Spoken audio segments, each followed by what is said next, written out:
I broadcasted for Group 3. It uploaded their video to Group 3's playlist, and then it also renamed the video to the name of this campaign and uploaded it to your guys' playlist too. I was like, what? That. Why? But hey, welcome everybody. This is the Ilderon Tales Group 2.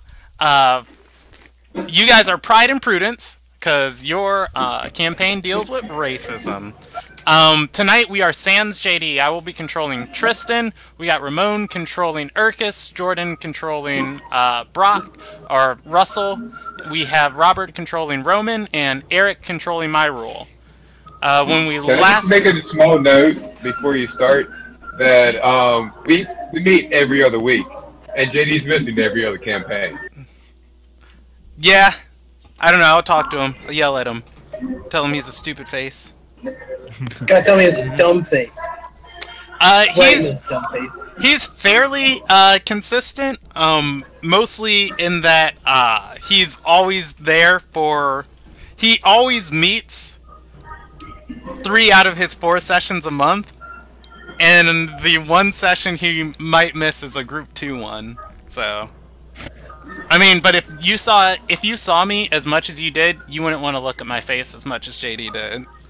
There was a point in time where JD and I would see each other like 5 nights a week, because we played 4 D&D campaigns together, and then we did stand-up comedy together, and it was just like literally like, you again, you again. You. But you distracted me. Oh yeah, we were talking about where we last left off. So the party had decided to gather up their things from the Sage's house, who people have been calling senile and crazy lately. As when he returned, he had none of his memories, and he was babbling on about random stuff that nobody believed him anymore. The party decided it was safer to not live with him anymore after murdering Krun in his house and fleeing, and finding out that Krun is spectral now. That's weird. And they instead went to Brock's sister-in-law and sister's keep in the city and decided to stay with them.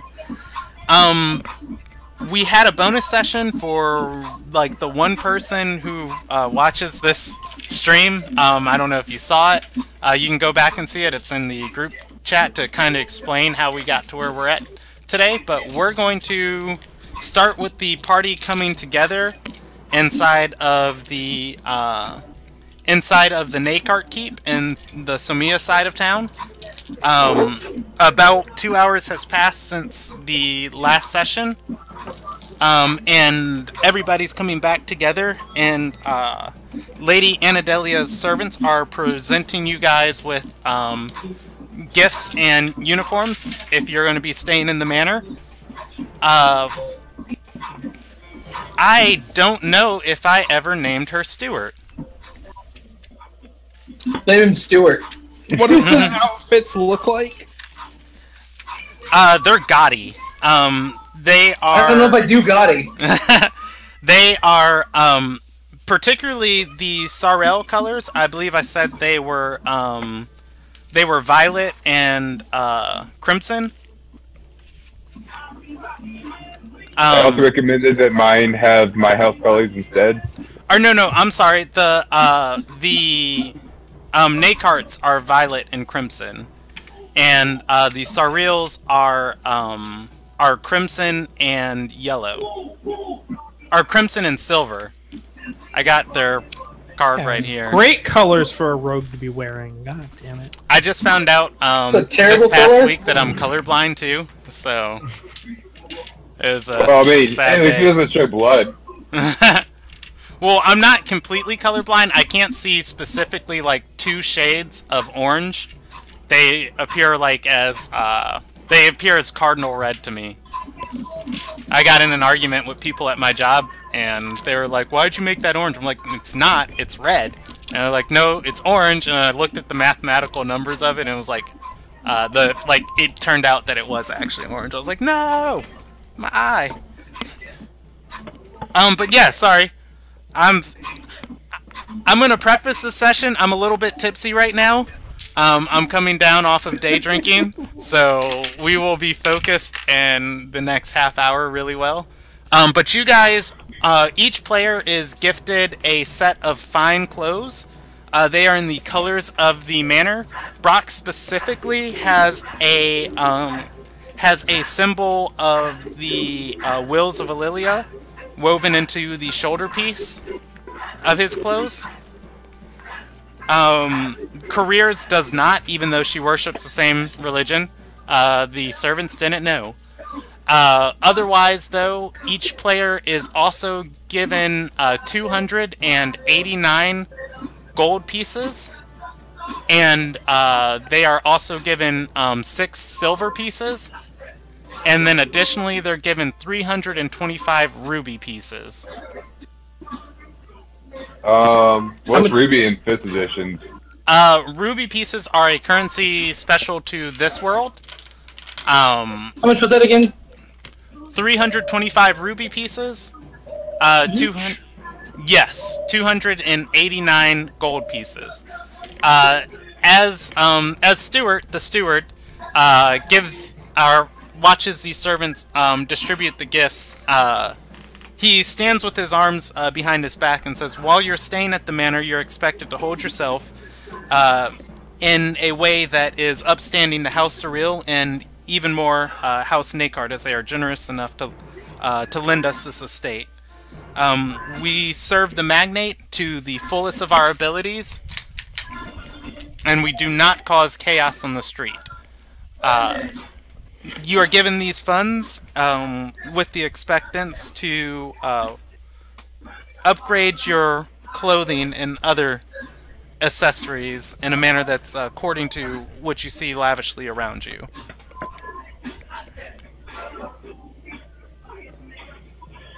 Okay then. I think we could handle that. I wonder if I can like meet them halfway, like get the emblem or something put on like my armor, and that'd be good. Do you want to ask that? Yeah, can I ask that? Like basically, kind of like discreetly be like, look, like my line of work, wearing flashy stuff. Like, can we work on some middle ground here? I don't see me wearing this. No disrespect intended. Morrill don't do frills. Where's my rule from? Is he from? He's from Ilderon guy, right? I believe so. Let me double check my backstory. I'm pretty sure I am though, because we determined that's where things happened. Okay. Yeah, because you're from. You met Urkus in Ilderon guy. Yes, I did. That's why. He's gonna take back the clothing. Grimace at you for a second, and then roll his eyes and hand it back to the servants, and he says, "We'll have you an ascot made with the emblem on it." Yeah, that's a fancy fuck. I'm gonna start calling him Fred now. I just kind of like I give him like a thankful nod, and I go, "Gratitude." Mm-hmm. All right, Fred, Bubba, Daphne. With the meta references.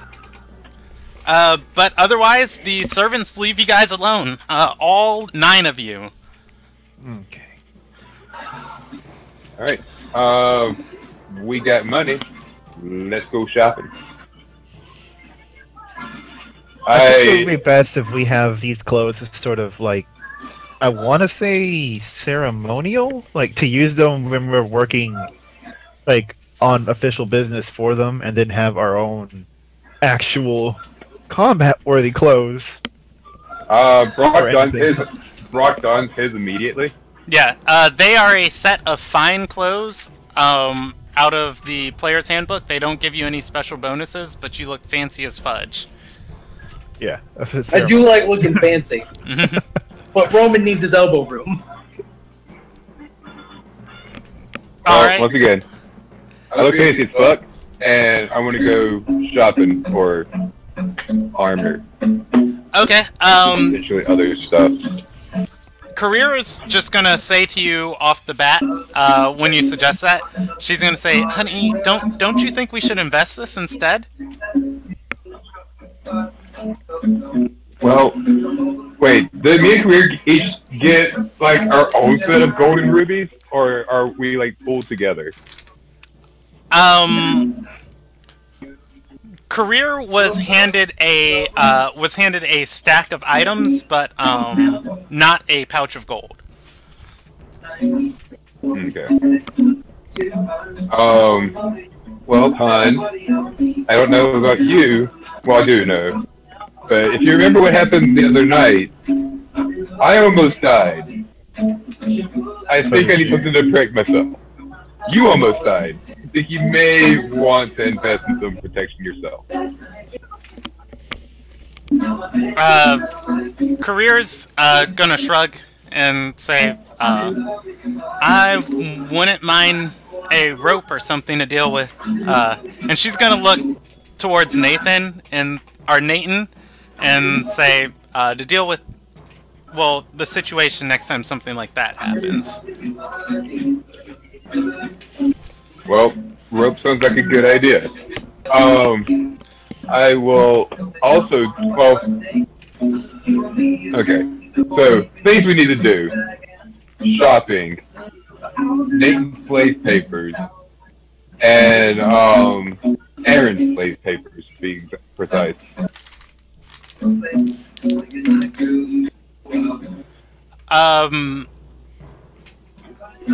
I'm going to roll a perception check for the servants in the room. You say that, and the woman following the steward exiting the room, headed towards the stairs that lead upwards, looks back towards you with a concerned look on her face. The steward did not seem to hear you, though. Okay.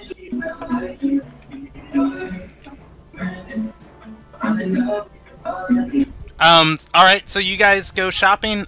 Who all do you take with you? Well, who all wants new armor? I'll go with them. Wouldn't hurt. Yeah, I'm going out since I was also on fire. I'm pretty sure burnt leather armor isn't going to be any good.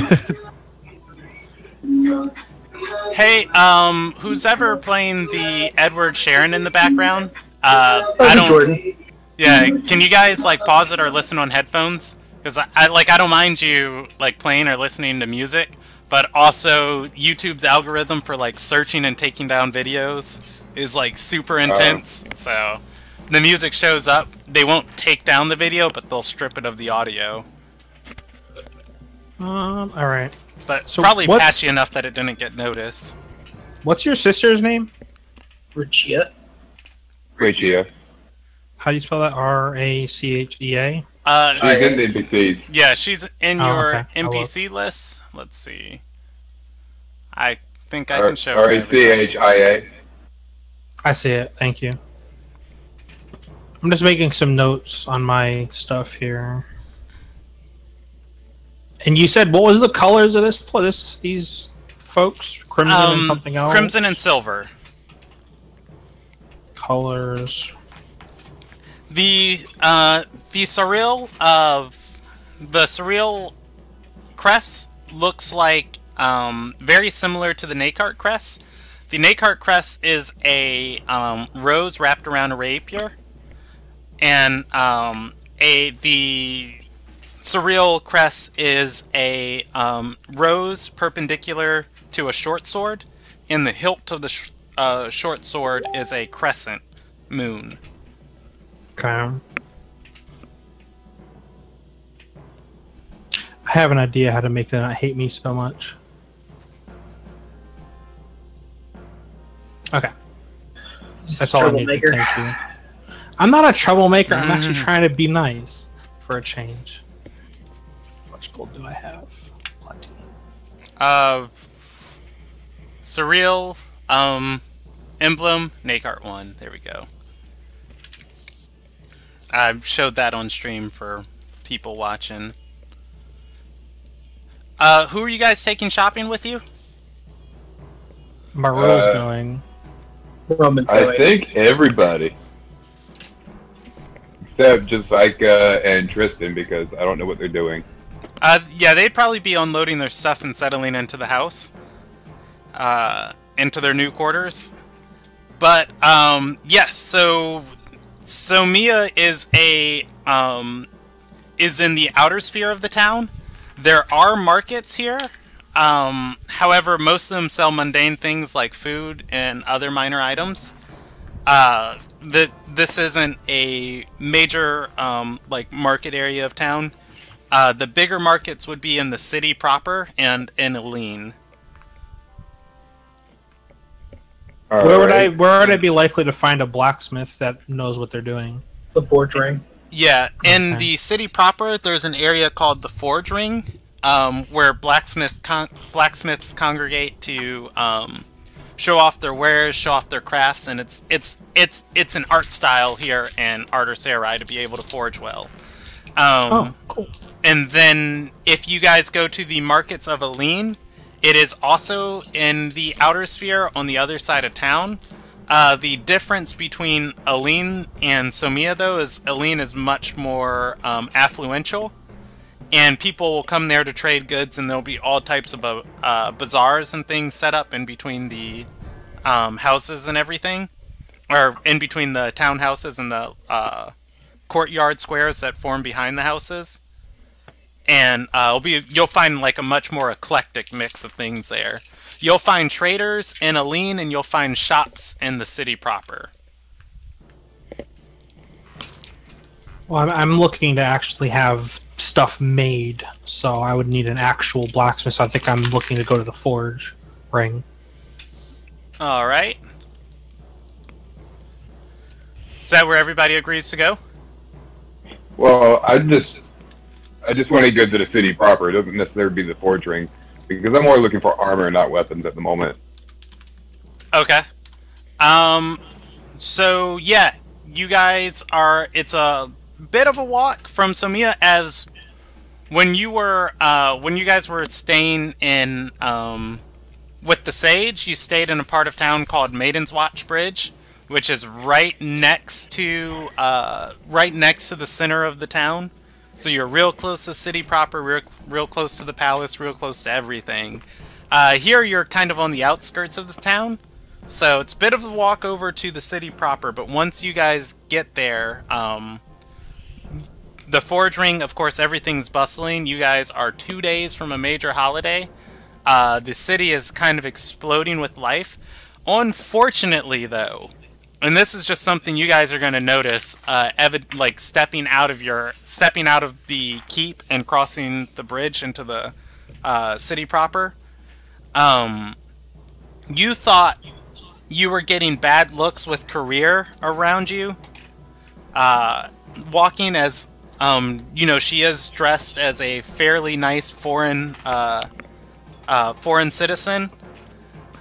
When Nathan is with you, in her fine clothes that were given to her, and as otherworldly as she looks, you guys are turning heads, and the many members of the Heart of Embers you walk by would be kind of like having conversations, trying to rally more support to them, and then as you guys walk by with Urkus in tow, Career in tow, my rule in tow, and then Nathan, following behind all of you, like the conversation just kind of stops, and they just look at you walk by.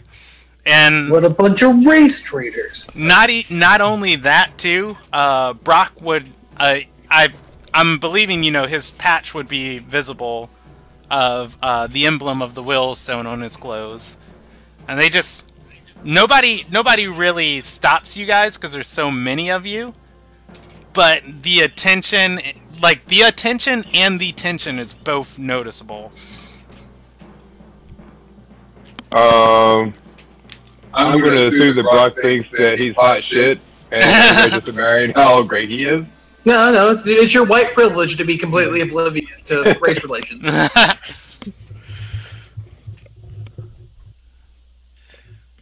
However, since I have the perception of Jessica, yeah, I think I saw all of that. Oh no, you guys noticed this on a 3. Oh. This would be the equivalent of they would be preaching their normal soapbox tactics to recruit people, and like yelling, "So yes, is fire can burn these." Oh. What is And that? yeah, they just like stop their speech and like make eye contact with you as you guys like walk down. Alright. One of the other like things you guys know is that elves in the capital only meet on a certain day to congregate together. So like all of you guys walking down together like this, it's not a normal sight. You're in the human capital of the world. They don't like it, they can kiss my ass. You don't like it, you can get out! Right? Like, looks, they can give me all the looks they want. Once they put hands on me, then all bets are off. I was like, I don't really want to start a fight. We're in kind of horribly identifying clothes. It's like, I wonder who was responsible for We're such told violence. explicitly not to sow chaos. Do not incite chaos in public. Do not do what? Well, I guess you kind of... It's like, I'd rather not be involved with a race riot. Well, I mean, if any of them decide to touch any part of my hair, they're going to get these hands. So That's fine. They're only a D1. Roll 1d1. 1. Okay, they're going to hear from me, and they're not going to like it. It's true. His voice actually is more painful than his hands.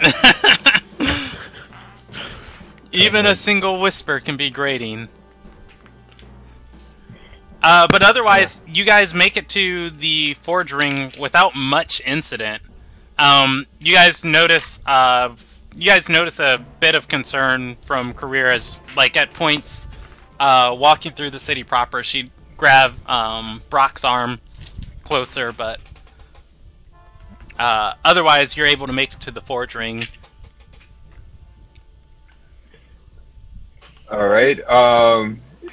Who's the person that looks as if they're selling armor rather than weapons? Oh, there are various crafters out today. At first glance, everything you see in the noticeable area, and I'm assuming you guys go to the part you're familiar with, near the storage house where the free ore is being distributed. Where all the assassins were? But otherwise, you guys don't notice anyone in the immediate area crafting armor. Is there any leather workers that I notice, or does it seem to like the wrong area for that stuff altogether? Leatherworking you'd probably find in Aline. However, there are a couple people over here selling leather, as you do need it for like breastplates and other things. Okay, but no one who would actually be like making leather armor. That would Yeah, be the no, other no. side of town. Yeah, animal So we're in the husbandry wrong is spot. animal husbandry is more Aline and Somia. We're in the wrong area then. Well, for you, maybe. I don't punch people with cow. You could. I mean, I could. Just put 2 cows on each arm. Let me just take a... Can I take just a couple of minutes to like walk and see if I can find the area where the blacksmiths and stuff would be? Yeah. You can roll me an investigation check, or I can tell you what you see as you walk around. I assume I do fine. Oh yeah. So, as the oh my gosh, I can't believe I forgot what that holiday is called. The Wake of Earth, which is Valrus. I have to look that up. Anyways, as the holiday approaches closer, people are congregating, are flooding in. Excuse the tipsiness, because all my words are leaving me. They are flooding into the capital. One of the big things that's happening here is some of the best smiths from the region are here and working, kind of working to outdo each other. And people are gathering around to watch them. The first thing Myrule is going to notice as he's looking at the different tents set up underneath the pavilion is the largest group of smiths. The smiths that have the most attention on them is a group of 3 smiths working together on a mace.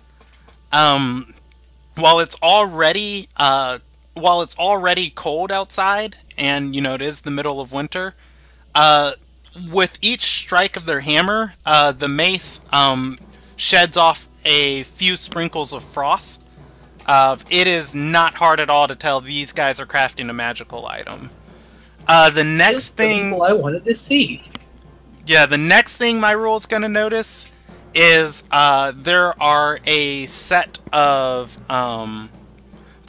mountain wardens in town. They aren't crafting items. They are working on finished goods that they already have completed, but they are fletching crossbow bolts for a selection they have.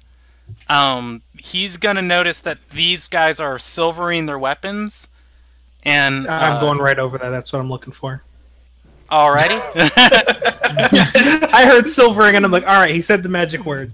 Yeah, there are several more smiths he noticed, but I guess that's where my role would stop. Yep.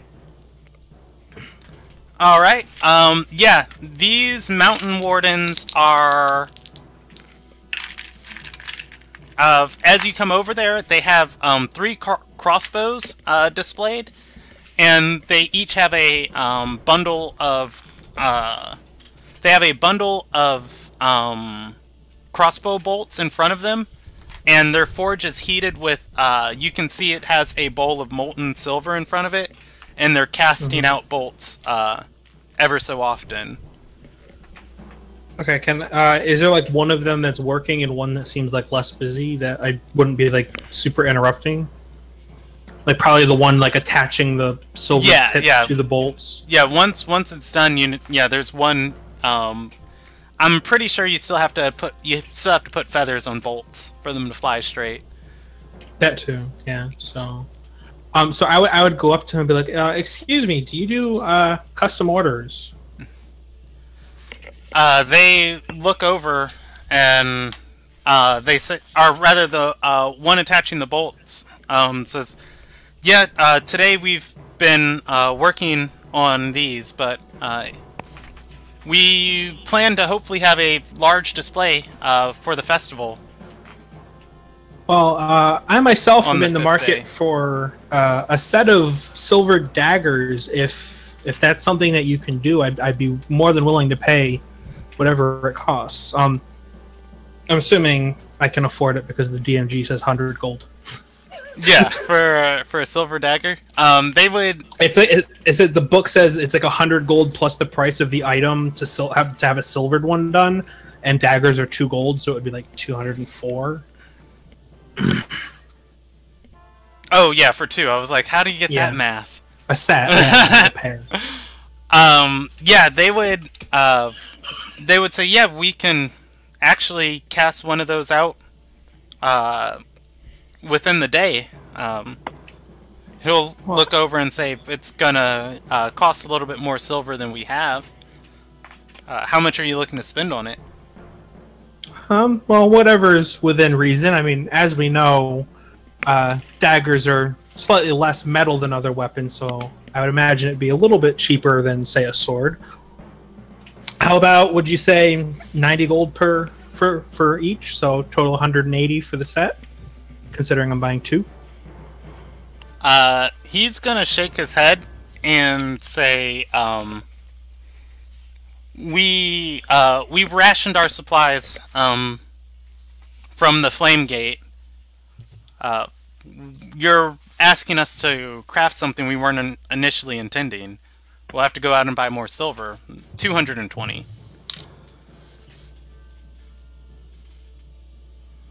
Let's call it split the middle and call it 205. I'm trying to persuade him. Roll me a persuasion check.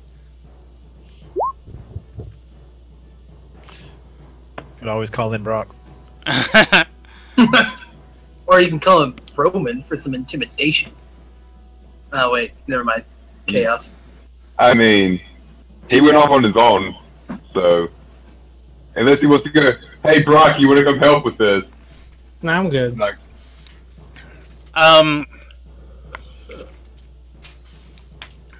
He's gonna just nod at the 205 and say, well, oh god, I don't have this guy's name in front of me. Give me 1 second to pull up notes.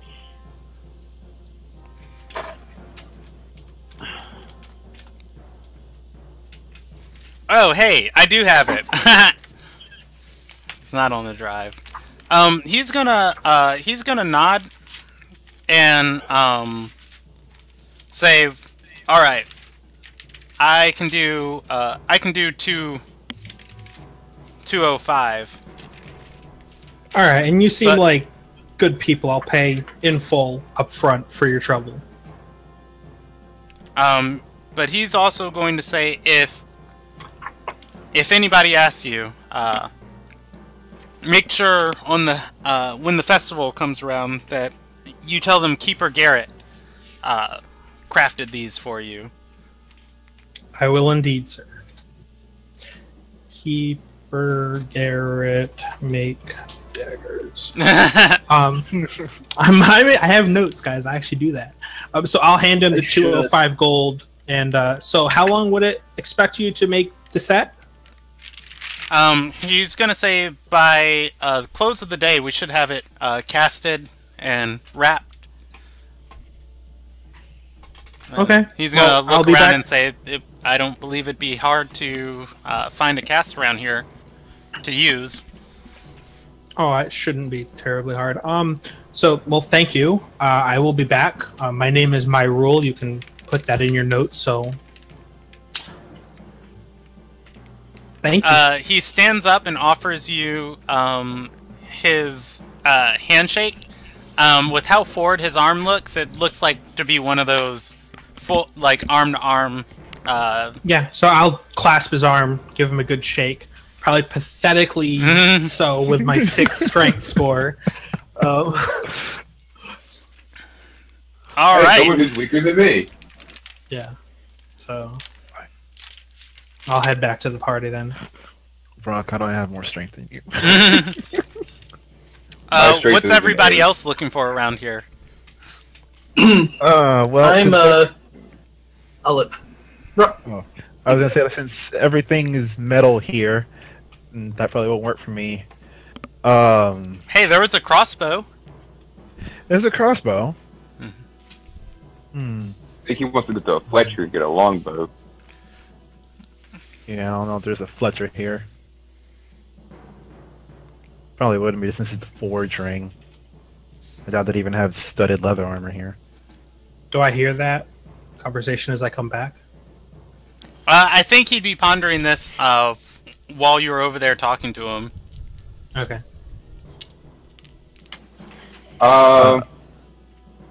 Since I'm not familiar with the area, I'll ask the other three who are, like, all the others who are here, since my role is, I guess, getting his stuff, negotiating, if they know where I'm able to get leather armor or studded leather armor. Would I know that? This group is mostly foreigners. I know. Yeah, I was about to say, I think Jessica's the only one. No, Roman's from. Didn't we say Roman was from Arter Sarai? He was a river sailor? Did we confirm that?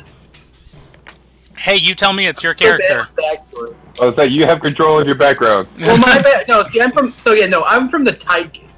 Oh, yeah, you are from the Tide Gate. Yep. Yeah. Alright. Make sure you. Maybe, I don't know. I don't know. After this session, I'm gonna make a note. Send me a description of what you think the city Roman grew up in would be like, because that would be that's very pertinent for the Tide Gate, as the Tide Gate is like the Middle East of the sea. There are lots of wars there and lots of islands changing hands every day. Okay, I'll have to sort that out. So, Brock remembers that you mentioned something about magic, someone forging magical weapons. I also remember. Oh yeah, that's pretty evident. There is a large crowd around 3, or did I say 3? Yes, you did. Yeah. Okay, yeah. Working on the mace. Working on a mace, and like, you guys have been to the Forge Ring before, and before the largest crowd these guys drew was when they were all hammering a sword together. This time the crowd's about double that size. I'm tempted to get a look at what that mace is going to turn into while we're waiting. Okay. They are attaching it to a hilt. It looks extremely cold. Like the mace, as their strikes are hitting it, they're heating up their hammers, letting them sit in a fire a little bit, and then smacking the mace, and the mace is cooling them off instantly. It's kind of like reverse forging going on. It must be a frost enchantment of some sort. Obviously. One can It's a only lightning hope. weapon. Obviously, man, cool air, man. Was there is there anyone else in that area that's not working, or anyone else who's like part of that tent but is not working on the mace? There is a shirtless smith. His muscles, everything are bulging. He is currently he's currently leaning on a sledgehammer, wiping off sweat on his face, which you think for somebody to be sweating and shirtless in the middle of the winter, probably a feat. All right, I go over to that man. Okay, and it's not a just I go over to that guy. Like, you guys are pushing through like a carnival crowd at this point. Yeah. No, I force my way over to this gentleman. Okay. Does anybody follow him? I don't. Yeah, I was gonna say I don't think any of the non-human race NPCs would be willing to. No, I would just lurk near the back of the crowd after my. Like, I'd make my way over and wait for them. Okay. In the crowd. Same. Yeah, Brock's gonna shove his way through this crowd and just say, "Nobility, nobility coming through." Move! No, I'm kidding. I'm human. Let me through. I'm human. I'm human and I am rich. Yeah. I am a rich human. Please move. With some effort, you're able to get near this break smith, or on-break smith. He looks at you, shuffling, or pushing your way through the crowd, and he's just going to take 2 fingers and point them at you.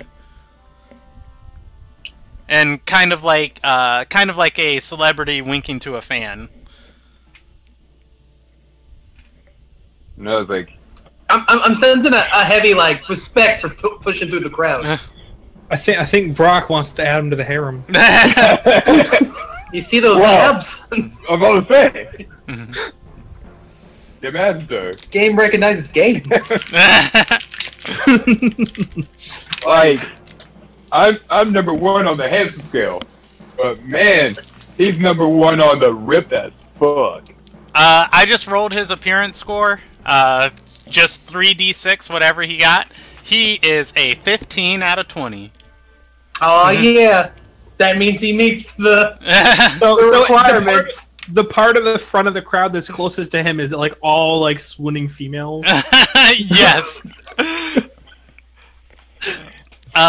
There are several women in the crowd, all holding their oath blades forward. 3 in particular. So, anyways, as I reach him, I extend a hand and go, Brook, sir.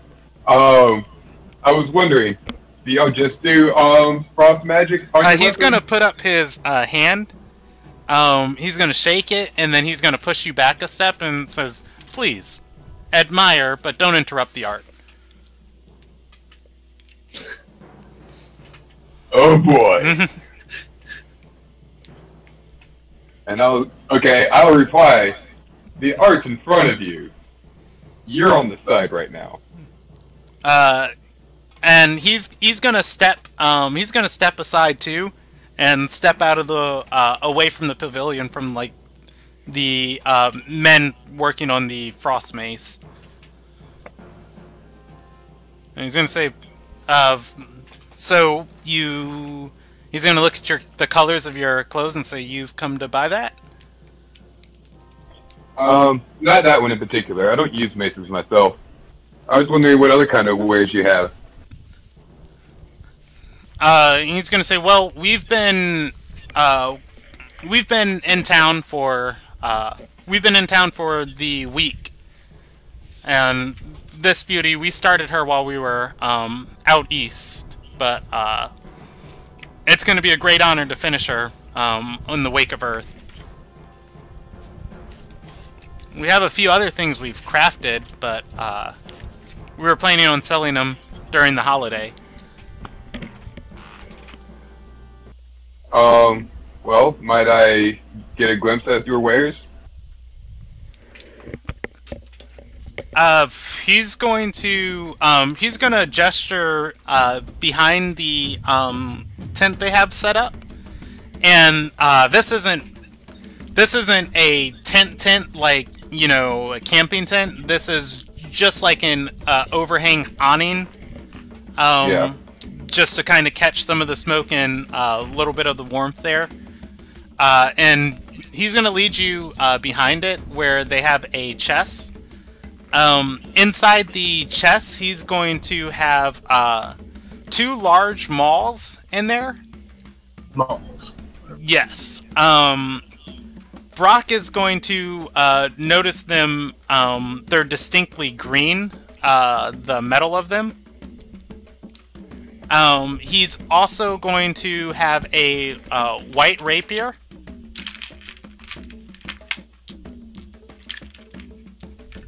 And he's also going to have a folded cloth in there too. A folded cloth. Yes. A mysterious cloth.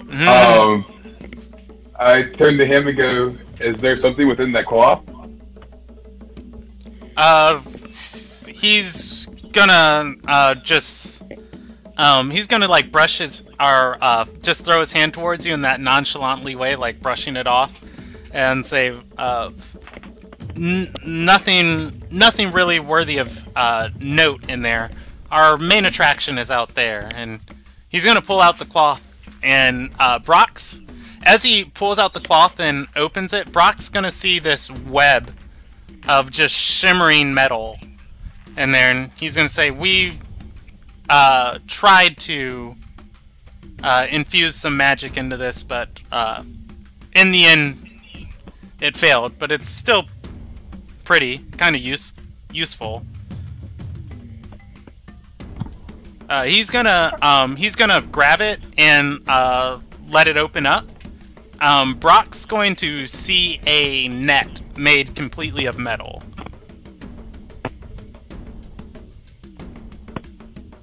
You can use it to catch potentials for the harem. Specifically, he's going to say it's crafted with mithril. It's light, easy to throw.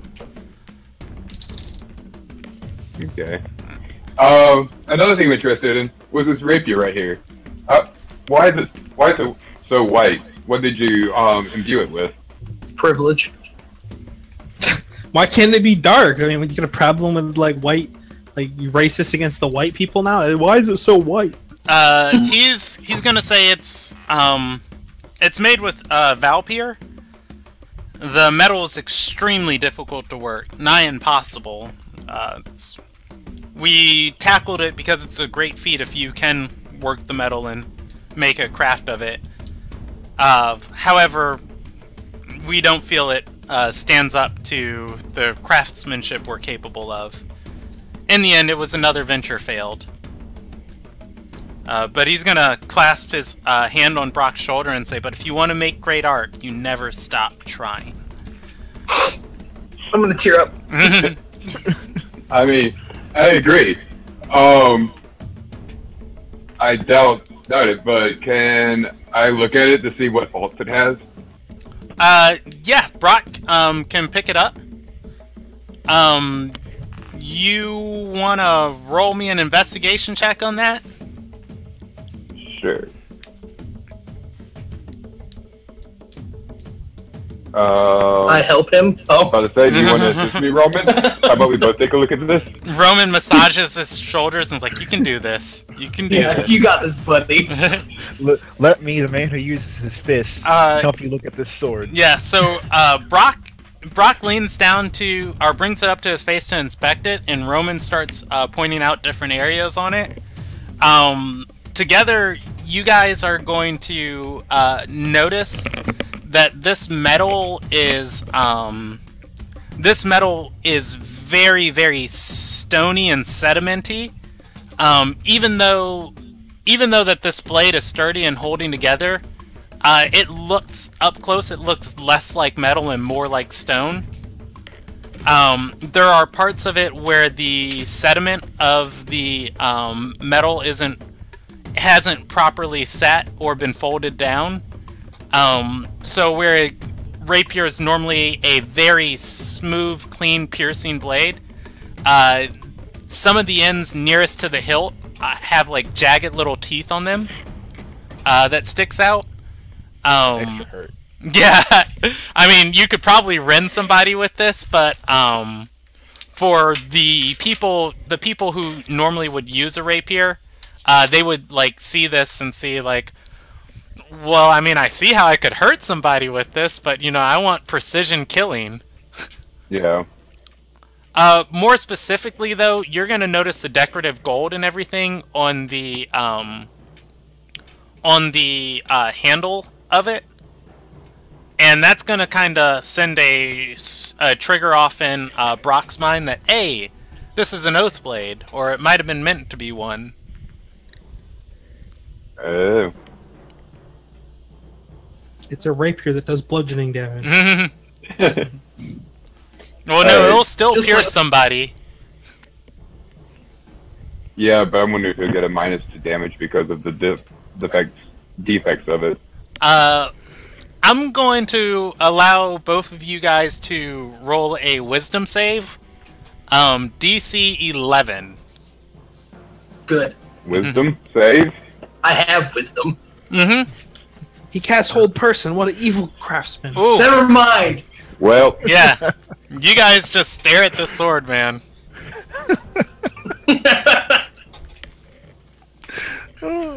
yeah, no. Those two numbers though. I would like to point out that even though he got the lower number, Jordan actually rolled higher. Right.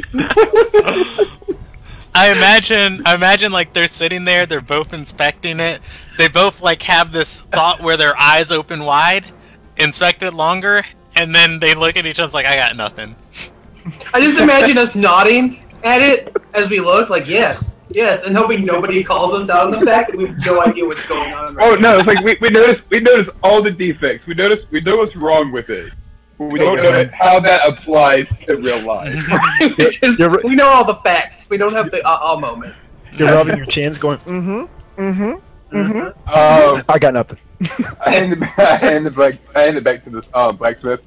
And I go, I see what you mean about it not being the greatest work of art. Damn! No! Apply it to the burned area! Yeah, No, I didn't take it. I didn't mean it as an insult. He said that it was a failure on his own.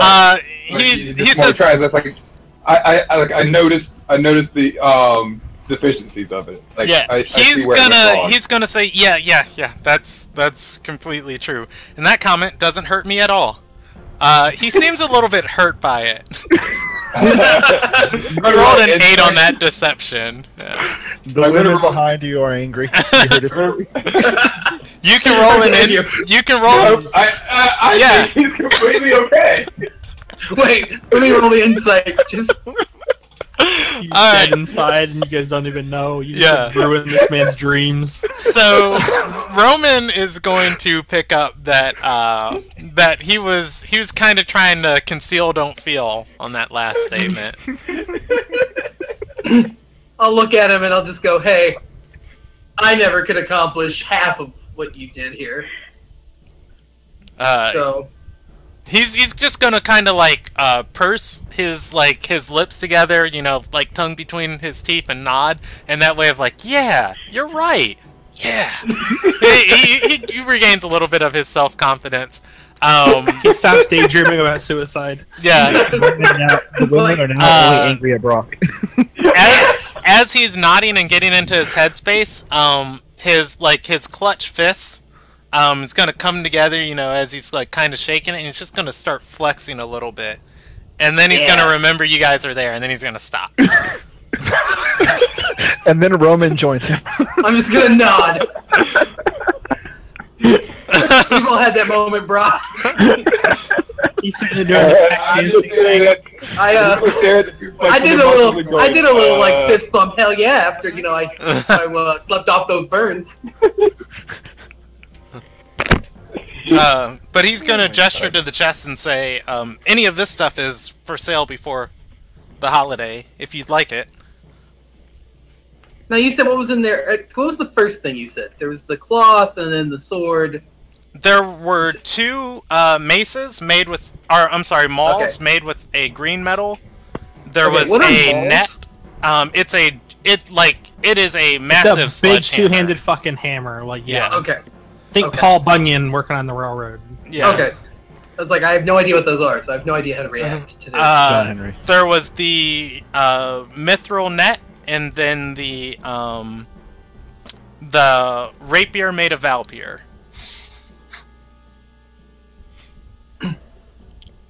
Does he have like a counter, or is this just kind of like an open? No, yeah, you guys are like, this is their storage area back here, behind the tent, just like the things they brought with them that are just their goods they're keeping an eye on.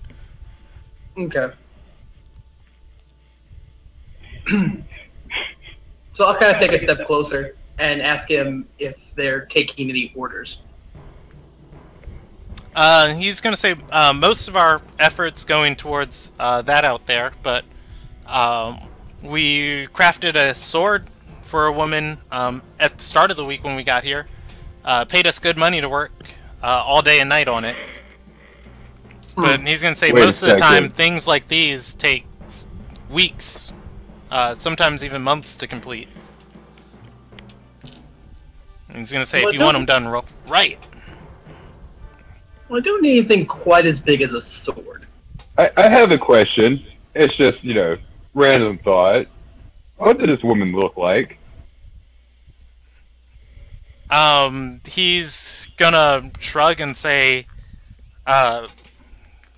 pretty, Lil Nagillian, typical merchant of the ruby. Oh my god. They made her oath blade.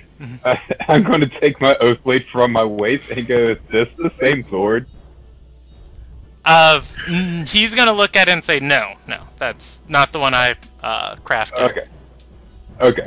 I got married earlier in the week, and yeah, she got the oath blade ordered mighty fast. So it was just a curiosity. He's going. My dreams there crushed. Yeah, he's gonna. Wait, Brock does have an oath blade. He does. Yeah, he's gonna look at Brock's shoulder real quick and say, "Wait, do you have an oath? But don't you believe in the wills?" Well, yes. The woman I married didn't know that at the time, so she gave me her oath blade. I am very accepting of other people's religions, so I just accepted it as it was. He's gonna just kind of give a hearty laugh at that, and then bend back and say, "Who's the lucky lady?" Can we see the corner of the crowd? Yeah, from here, you guys, you guys could still see the crowd. Like this tent, it's not like a tent where you guys walk inside. This is a cloth, like strewn between, like a very nice cloth strewn between 4 pillars. Just, shielding these guys from the overhead elements in case, it was to snow or rain or anything like that. Yeah. Like, you're in your back storage area, and you can, like, you're on the other side of the display now. Yeah. So I just, point around the career. Standing out in the crowd.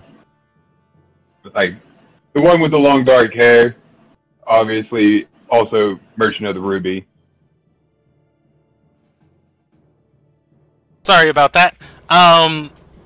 Yeah, he's gonna roll a perception check on career, point her out, and then say, "Wait, and he's gonna lean and whisper and say, "She from Ilderon guy?" Yeah, what'd it do? And he's gonna saying she believes in the 4. They hate us. No, she doesn't believe in the 4. And he's gonna scratch his head and say, "The sword, your oathblade, your marriage, I don't understand." Okay, so if we're really going to talk about this, she thought I was a believer of the 4, and so she proposed to me in that way, which I didn't know what her religion was, so I thought she was a member of the 4, and I just accepted it as it was. And then when the actual wedding came around, we found out we were both worshippers of the wheels, so we had a wheels wedding. He's gonna laugh at that and engage you in his wonky stories.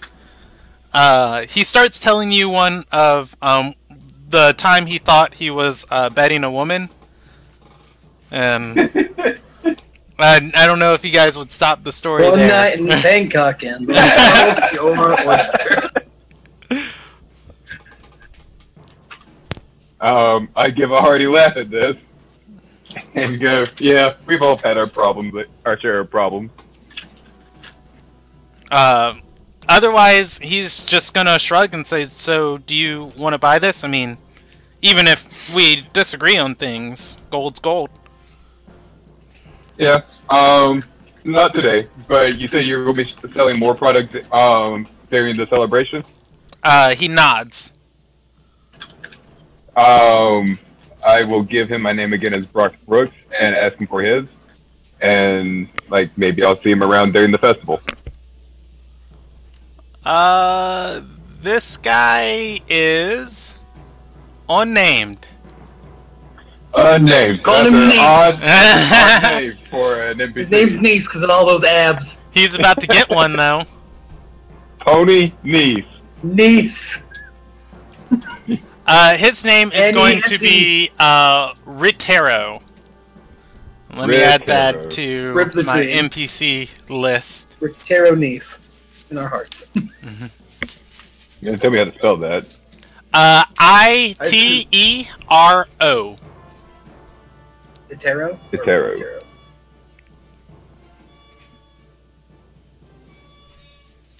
Ripped as fuck. Blacksmith. Ripped Taro. Really cool guy. Sells magical items.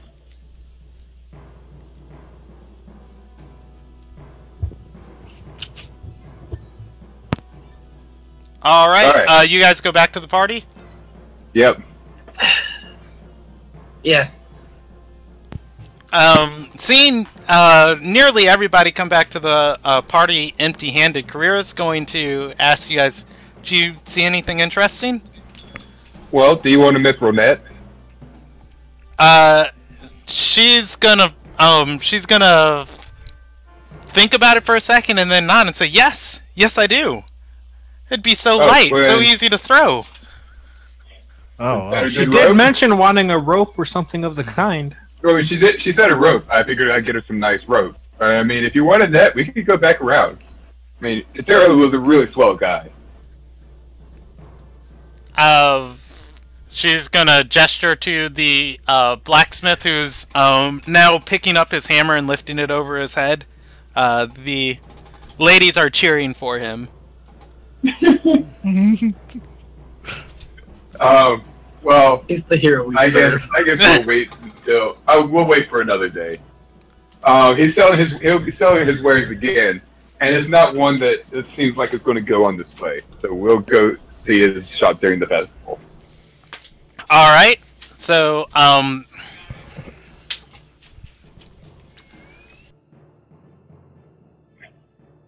let's go to the other shopping district where, leather, armor, and Fletchers probably are. The loser section? Can you lock the door back? Alright. I'll be back. That man can enchant my ducks. Family man. Alright, so, before you actually go, Career is going to say, no, I really want that net. Let's go get it. He can come back to that. It'll be fine. All right. And she's gonna say she's going to insist. Yeah, she's gonna say, look, when you want something and somebody's selling it, it's their obligation to sell it to you. It's how the world works. All right. You're coming with me though.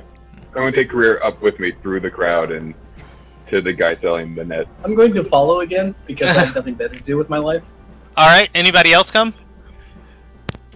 Brandon, I just want to let you know, I think YouTube's down.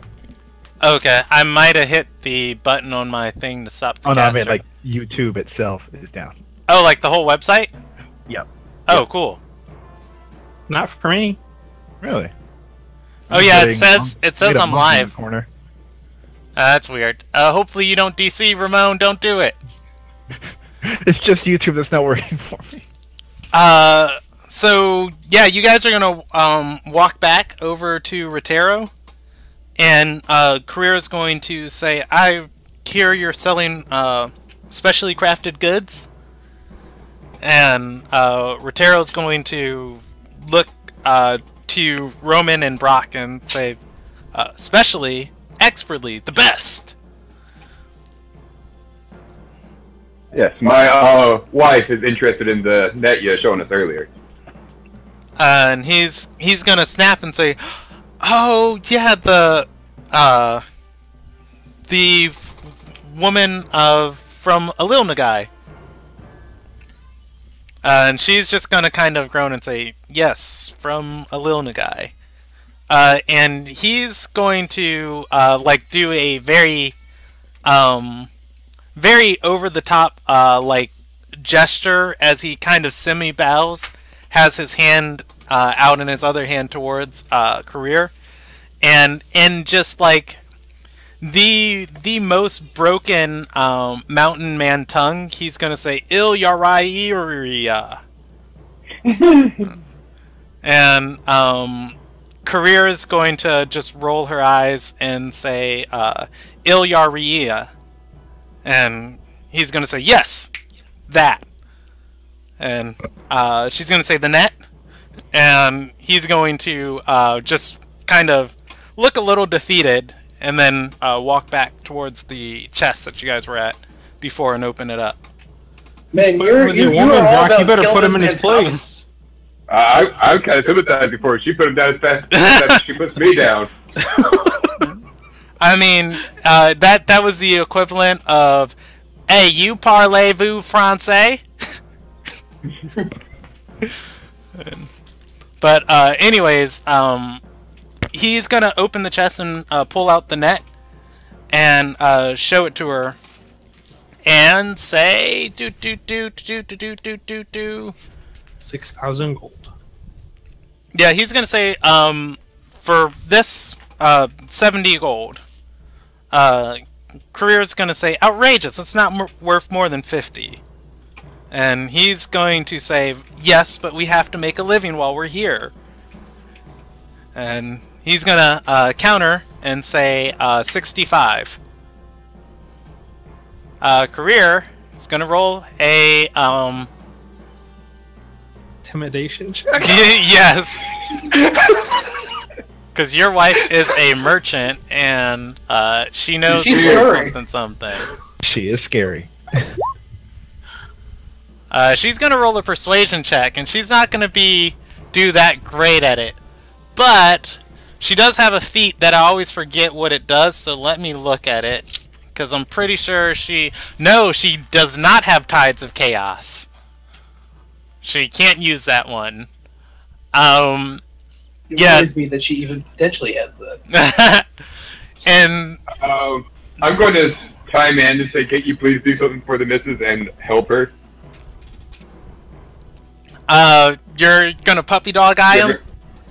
Well, I'm going to give him I'm going to give her advantage by holding her shoulder and going, come on, man.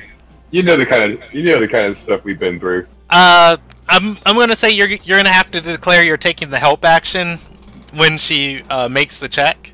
Oh, that's fine. But I will allow you to chip that in, and the man's gonna just roll his eyes and say 60. And Career will smile and say, "All right, 60. I'll take it." And he's going to hand the cloth towards Career, and she's going to look towards Brock. I am going to take out 60 gold. And he's gonna count it out as you hand it to him, and put it in his belt pouch, and then go to close the chest. And she's gonna say, "Wait! The cloth you had this wrapped in, I believe that belongs to us now too."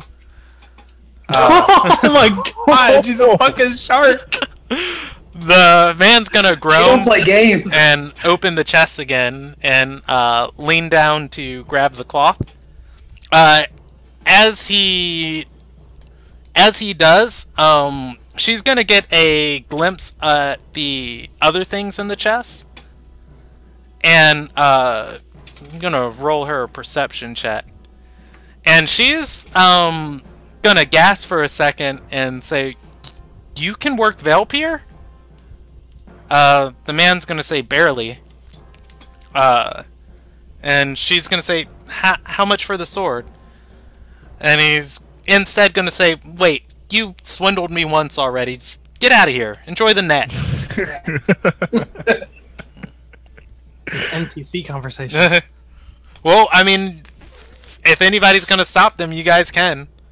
But that's pretty much that interaction. Career's gonna pout a little bit and then start walking away with the net folded around her arms. I'm going to turn to the guy and go, come on, man. How much for the sword? And I will roll persuasion. Get him to sell it to me. I'm not going to help. I rolled an 18. An 18? Yep. He's gonna say, "Why do you want it?" To make the wife happy. And in my view, making women happy is the best thing in the world. Happy wife, happy life. He's gonna just smile a little bit at Brock as, he kind of connects on that, and say, well, something like this, it's extremely rare, but also the metal's kind of useless. Some people might appraise it as very valuable, some not so much. How about 56 gold?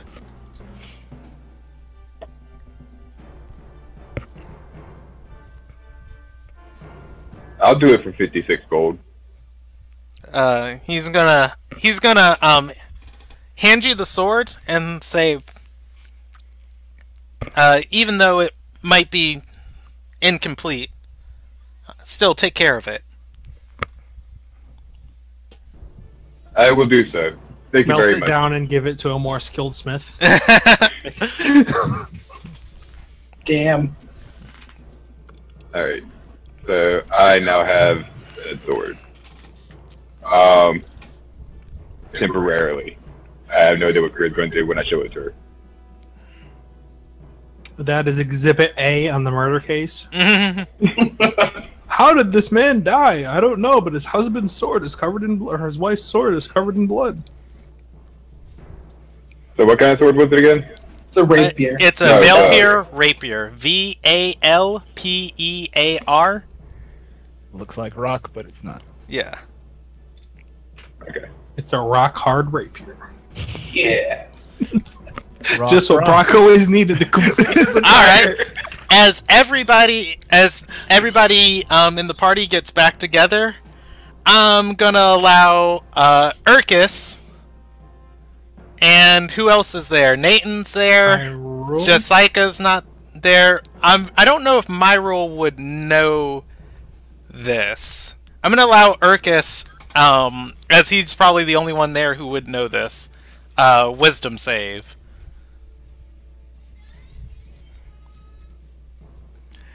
DC 11. I believe in him. He's not in the group right now. Oh, is he? Oh, yeah, he was having internet problems. Ramon dead. He's back. Oh, can you hear me? Yes, Hey, I can hear you. Okay. Mm. Oh, Can... YouTube's still down. Okay, can you get into Roll20? Okay, there you go, you just I'm connected. loading that up now. Yep. Can you roll me a wisdom save? Yeah, hold on. Let me... Career is bringing or rather, Brock is walking back towards the party, with a large rapier, made of a white metal, and you know nothing. I know nothing. It's just like me and Roman. I had a nat. Oh, That is a nat 1. He's staring up at the sky. It's such a beautiful night tonight. it's in the Or middle of the today, or whatever it is. afternoon. That's how But that's how a natural one works. He doesn't know where he is. Who are you people? Just mumbling under the stars are so Like beautiful. he had like an aneurysm. He thinks he's in a lullaby. He's having a petite mal seizure and nobody noticed. Yeah. I'm going to the restroom, guys. Be right back. Okay, wait, before you go, do you give the sword to Career? Okay, never He's already mind. gone. Yeah, so I'm imagining what just happened I'm gonna there go with yes, is, because the whole he bought it. What was the wisdom say for?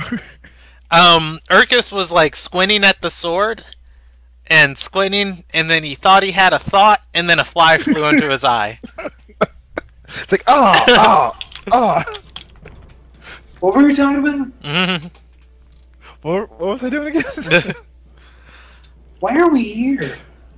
Yeah, Career holding the rapier now is going to say, if you'd excuse me, I will catch up with you guys later. And she's going to walk off.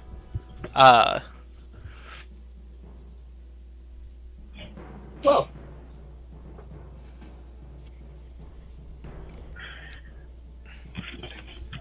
Well, who was it who said they needed a leather worker? We can go look at the other side of town. Yeah, it's I was me. like, what's Yeah. the? I believe the rest of you guys came to get non-metal work done. Well, I need both, so, you know. Yeah, you got your dad. I need studded leather armor. Yeah, that's what I I- was looking for. Jordan, Need new knucks. while you were gone, Career was holding the rapier, and she said, "If you'd excuse me, I will catch up with you guys later." And then she walked off. Yep. About what I expected. She had she you took wrapped the around sword, her didn't finger. She Huh? took the sword, didn't she? I'm assuming Brock gave it to her. Yeah, no, I did. Yeah. It's such a stupid face. She's probably going to like sell that immediately or something. And I'm Are not you gonna sure ever see it you again. want to leave her alone with all these Heart of Embers people around preaching hate? She's a strong woman, and now she has a sword. So she's a lot better off than she was earlier. All right. The trust.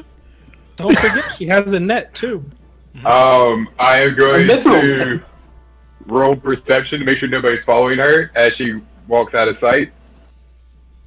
Go ahead. As soon as I find the button. No, I might as well too, considering bodyguard technically and all. Yeah, where's perception? I rolled a 17. I almost clicked on performance. Oh, Nat 20. That 26. so, God. so I see everything with this blind eye. Brock is not going to notice anyone following her. Urkus, however, is going to notice very distinctly that she's walking in the direction towards the chop and shop. Oh. Oh. What did that chop and shop sell? What did that sell again? Because it didn't sell what it sounded like it sold. If your character can't remember, I'll allow you a history check or a wisdom save. Fuck you, Brandon. Fuck you. If it's in your notes, you know it. It's 17. 17. Brock's going to is gonna sit and ponder.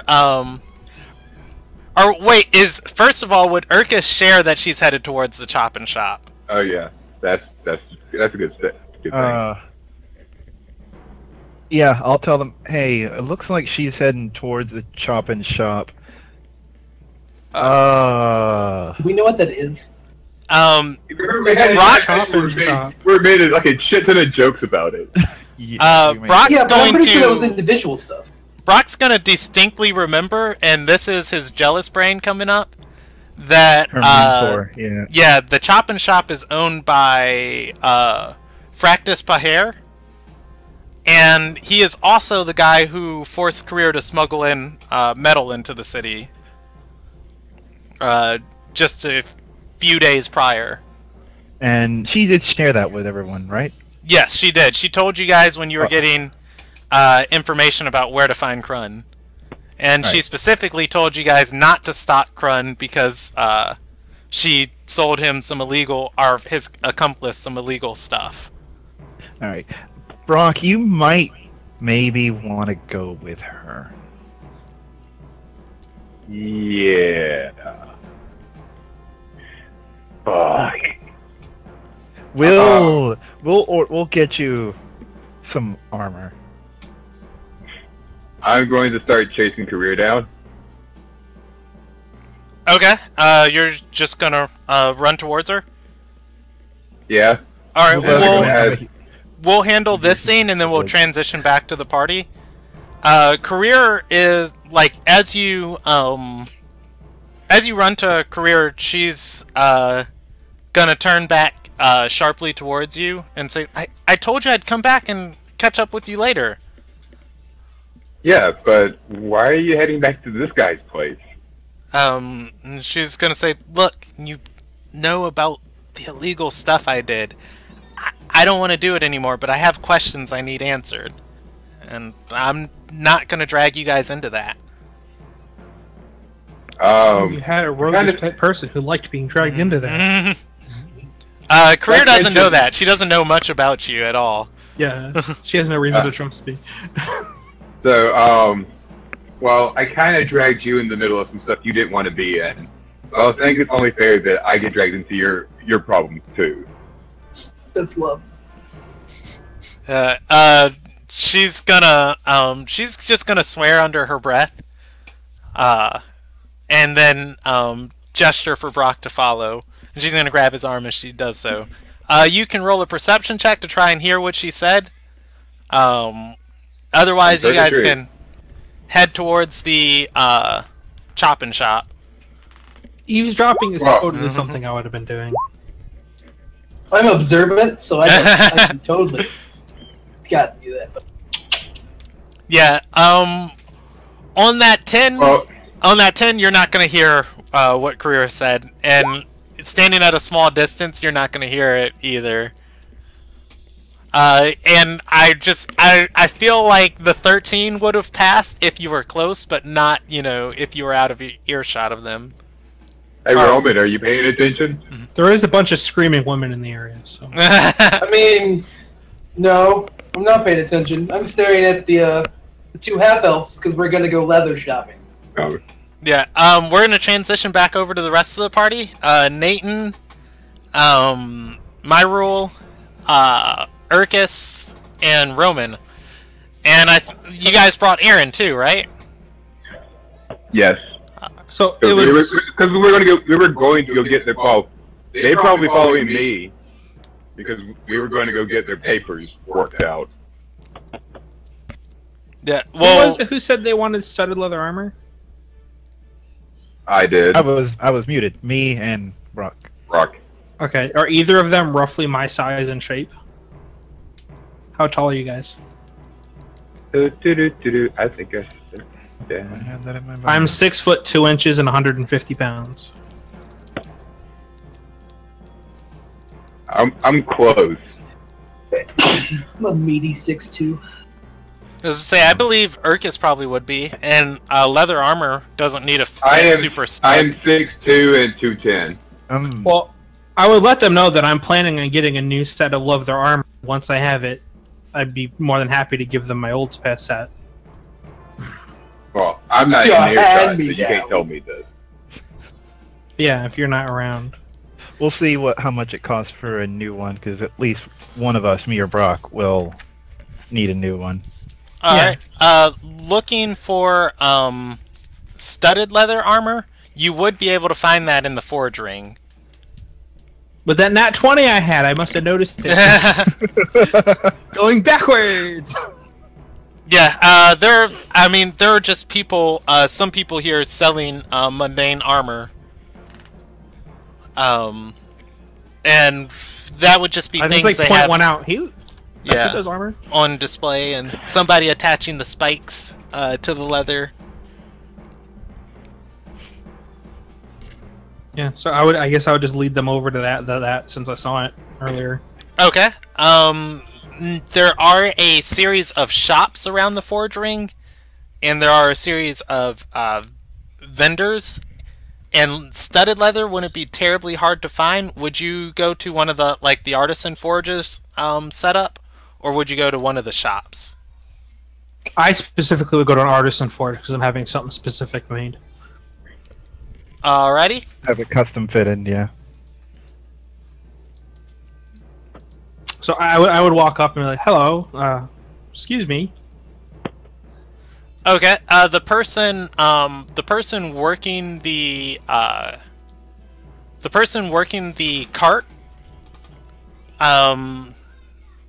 She is sitting in the forge ring near a she has a merchant's cart near her, and she is sewing on studs to a set of leather. And she's gonna notice you guys approaching, and say, "Well, hello, my lucky day." Oh shit! The reverse. What happened earlier? Myrule will just wink at her as he approaches and "Hi, my name is Myrule. Do you do custom orders?" She's gonna say, "I could make exceptions." Oh, you're such a lovely person. I'm specifically looking for a set of studded leather armor, but I was hoping that I could have you put some dye work into it. Some hints of like a crimson, but not too much, nothing too flashy, just, maybe around the contours. She's gonna gesture to the bottom part of her cart and bend down, and it's kind of like, so she's sitting next to her cart, and as she leans over to like pull stuff out of the bottom part of it, it's kind of like a very excessive flourish of her body rolling from her hips up to her chest as she leans over, and how good is the view there? Oh yeah, you didn't roll your appearance score. Yeah, man. How good is that view of that down blouse, man? She's cute. She's cute. What's Brock missing? She is a 6 out of 10. Oh god. Okay. But yeah, she's gonna grab some completed gear from the bottom of her cart and pull it and put it on top of what she's working on, and say, would something like this with some accents work? Yeah, that could work, and maybe what could work is well, I don't know how easy it is to put color into metal, but like if the studs could be red, that would be cool. But if that's too much work, just some outlining and you know, into the accents like you said. And she's gonna just kind of like cough a little bit and say, it's our policy for custom orders that we take measurements, so I'm gonna need you to take off your shirt. Not a problem at all. Not a problem at all. Well, he'll take off his shirt. And she's gonna say, all three of you. Cool. This blouse is stuffy anyway. As he does, she'll notice that. As he does, like she'll notice his entire back is just scar tissue from, as we've previously mentioned. When I take my shirt off, she'll notice that I'm not as ripped as the Smith, but I ain't no slap. Not as ripped as the Smith, but definitely bulging in certain aspects. By the way, if anybody thinks that she's lying, that this is her policy, you can roll insight against her. Oh, I'm sure she's just being a slut. I mean, it's fine. I also just really wanted out of that shirt for a second. But yes, after excessive groping, she gets measurements off of all three of you. Wait. As she's doing my rule, he'll be like, you know, if we arrange a reunion later for a discount, you know, things could be worked out. Urkus is gonna put 1 and 1 together and say, wait, I thought she didn't do custom orders. Why does she have a policy about this? As I'm taking my shirt off, whatever. Something's amiss.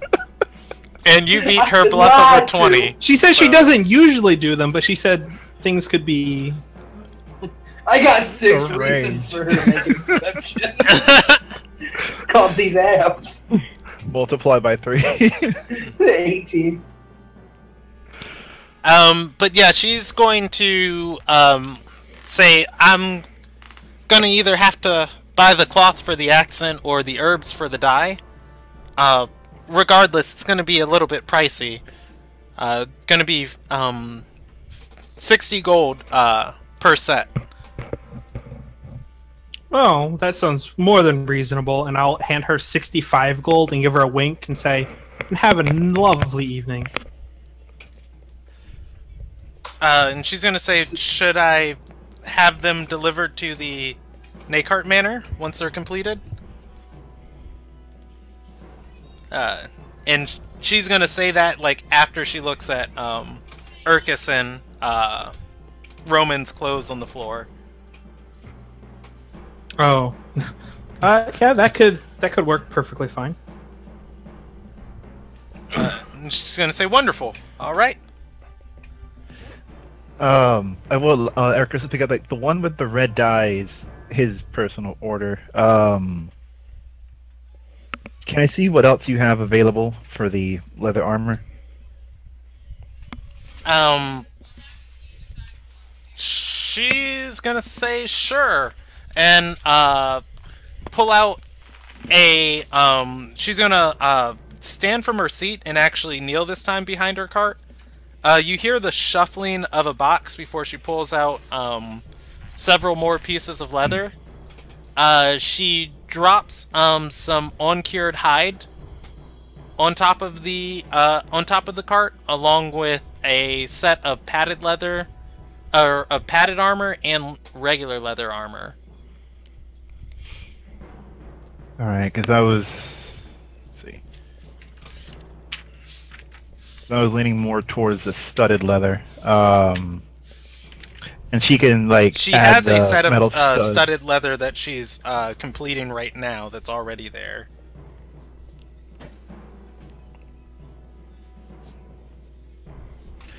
All right. I asked her if would it be possible to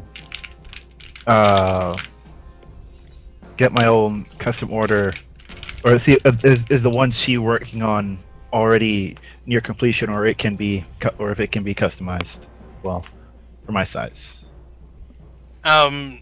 She's going to hold it up and say, I could add a little bit more material to make it fit you.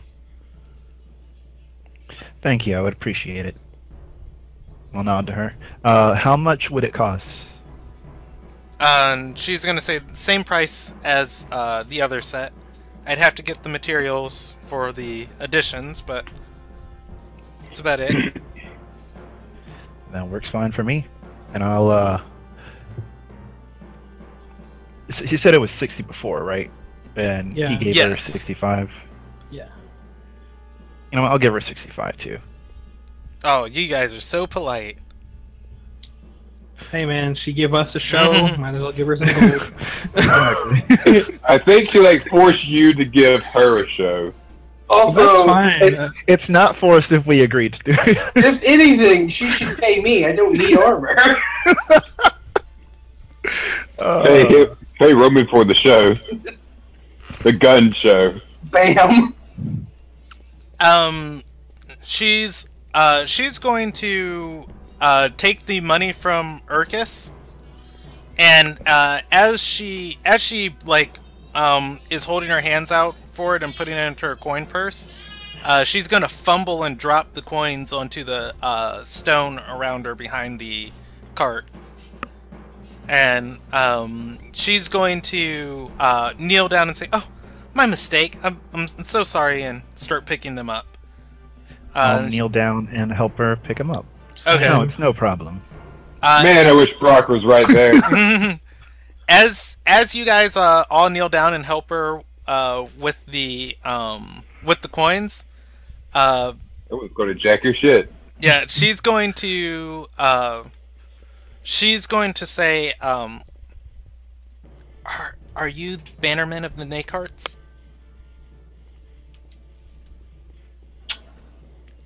In a sense. And she's gonna just very subtly say, and I suppose you care for upholding the magnate's law?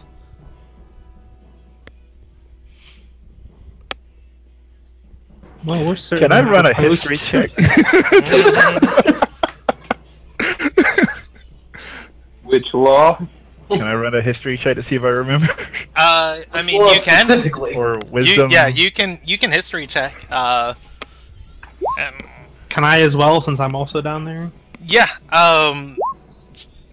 You guys. Fucking, I don't know. I'm busy. All right, I'm taking in the sights. Leave me alone. Hey, Well, I took the same history class I did. the Stop the first thing Urkus is gonna know, the celestial magnate is the sovereign ruler of Ardor Sarai. At least somebody here knows. Yeah, he has a council that advises him, but his word is law here. Like, they're the only people who ascend his rule are the four ascended gods, because their word is beyond law. It's religion. But otherwise, yeah, on that's probably what Urkus would be able to put together on that statement.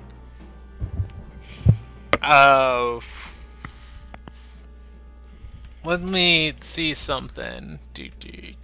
Okay, yeah. I mean, right there, just my advice as a DM, that you guys feel like she's hinting at something. A history check would be for, you know, like, what's the context of what she's saying? Like, what does it literally mean? Her to see if she's but scared? Yeah, insight would more so be like, what is she implying? Okay. I mean, Can I'll I give it also, I don't fucking know shit today. can I also do insight? I also Yeah, don't know you shit can today. you can also roll it insight. All right, what I get? Also, What I get? Also a 17. Urkus, so not only is Urkus going to know the magnate's the one who puts out the laws and rules in Arter Sarai, he's also going to pick up, like, oh, she's asking if we're a, you know, she's asking how devout are we to the magnate, with the Nakarts being as one of the most patriotic families. She's up to something shady and wants to know. If we're gonna call the cops, or if we are the cops. Alright, so what was the question she asked again? I think she Hey. asked if you uphold the magnate's law. I don't remember it exactly because I am still slightly a little tipsy. I might have worded it differently. Yeah, that sounded about right. Alright, since my other colleagues seem to not know much, that's one, wow. I'm still recovering from being dead. Hey, dude. I'm like down helping her get coins while facing her, so I have the best view. That's my excuse. It's all up in that. Alright, I'll tell her, not 100%. We're flexible. And I'm not one for following the rules. she's either. gonna say, and I mean, you guys wouldn't feel bad about buying gear that might not have been inspected by the Customs Council? As long as Ain't no skin off my cow. I ain't buying it. as long as there are no issues between As long as the gear's functionable, I don't care. Yeah. functional and there are no issues between us. She's going to reach into the bottom part of her cart, and the loud shuffling you heard earlier of something scooting across. You're going to see her drag a chest into view and say, "I might have something you're interested in." And she's going to say, "I was traveling with the Terai, died on the road, but he had this stuff all the way from the Darkened Vale. I could be convinced to part with it." Well, what all is it? In the box, you're gonna see a pair of gloves and another set of studded leather. And she's gonna say, he whisper some words, and the armor became glamorous robes, beautiful plate mail. It's really quite something. How much were you thinking? And she's gonna say, "Well, you don't see stuff like this. The leather of the Darkened Vale is special.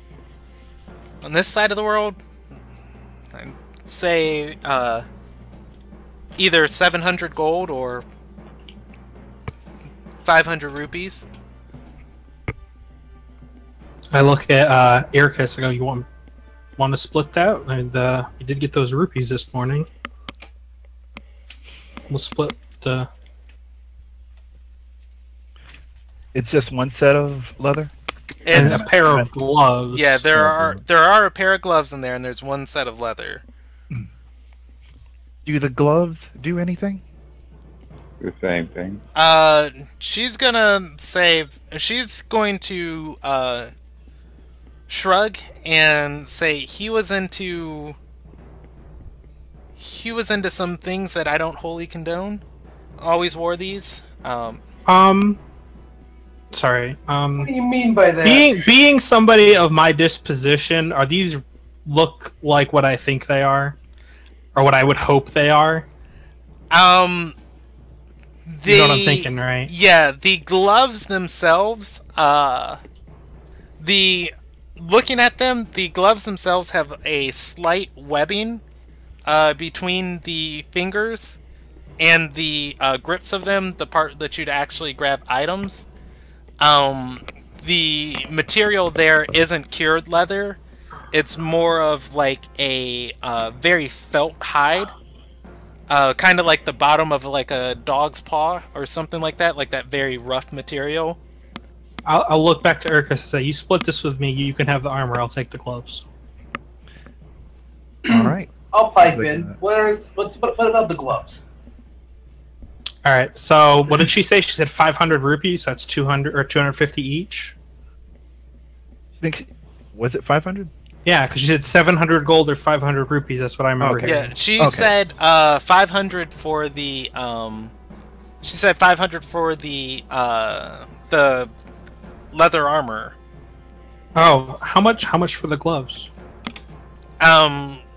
She's gonna shrug and say, I don't wholly know what they do, but they are magical. 200 25 gold? rupees?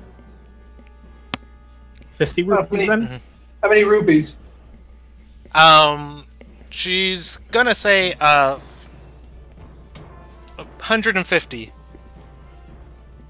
Alright, so that brings our grand total from 5 to 650. We can still do that if we use all the rupees that we got. Yeah. I'm down if you are. I kind of think you're getting the better end of this deal. Just FYI, all I'm hearing are roofies. That's... Yeah, alright. Let's do it. Let's do it. Well, nothing ventured, nothing gained, right? Right. Alright. Boom. Alright, you guys can add, Terrai Magic Man gloves and Terrai Magic Man, studded armor to your inventory. Damn, I wanted some of those. I don't think, you guys have an arcane caster capable of identify. It's Nope. fine. We'll figure it out. No. How does Terrai spelled? remember. Tierii. I always forget the first I. Yeah. I keep spelling it Terii. I mean, Yeah. it's just a slur, so their actual their scholarly name in the world is Dolespawn. But nobody calls them that. It would be like looking at a jaguar and saying Americano Panthera. What would I put for the weight on it?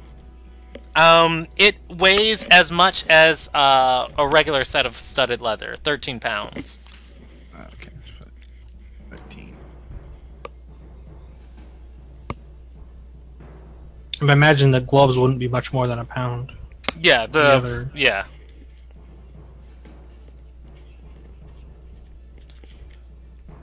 Out of all these harem, like, do any of his harem know how to identify shit? I mean, Nathan, who is with us, That is Watching true. the He show. is an arcane caster of sorts. watching the show. Well, we'll sort that out. when we get Actually, back. I It's don't- kind of. We don't need to be pulling this shit out in public and being like, "Hey." Well, yeah, I think Nathan and what's his name would have been following me. 'Cause, True, you know, true, you're right. Aaron, Nathan and Aaron. Aaron would have followed you. Nathan would not have. I wish he'd not have. One, she was enthralled at the forge ring happening, and then two, Career told her she would come back, and nobody told her to come. Oh my gosh, she's just standing there. No, she would as you guys left, she would follow you guys. Oh yeah, because she knows can't be just alone. Stay by herself. Yeah. Yeah. Yeah. That's But what I if was nobody thinking, like, she was specifically there. tells her, to do something, she's pretty dull. Too many NPCs to keep track of. All right. Too many NPCs that like to wander. They're all yours. So, too. By the way, I know we discussed it in the group chat, and people have a brief idea of what she is. Her specific name for her race is called Wanderkin. Wanderkin. So, it is in her nature. That is Nathan, right? Yes. Nathan without an H. Is that really how it's spelled? Well, I mean, she's in the NPC list. Yeah, T-E-N. Oh, E. Okay. Where is NPC? NPCs, I found her. group 2 in our long list. Welcome. Always keep the NPC list up. Otherwise, this lady is going to work on Wander something. Ken. Oh, Wanderkin. Okay, thank you. All right, so I'll smile and thank her for the armor. And the pat down. I'll linger, like, and as they're like starting to walk away, like I'll lean in real close and I say, "And if you deliver those yourself, you can get the rest of my measurements." And I'll wink at her and walk away. All right. Perception to see if I heard that. It all depends on if he is trying to be subtle. Oh, I was being subtle. Want me to roll a stealth check on that 11. shit? I'll do it. Got 11. Yeah, go ahead. Yeah, get fucked on. He can be stealthy. He can't be much else. Not very insightful. I can be stealthy and I can pick locks. Those are my two trademarks. That's all we need. That's all we Well, need I mean, is also the I can make disguises and I can forge papers too. So like I can also all make utility. disguises. I can punch things. That's about it.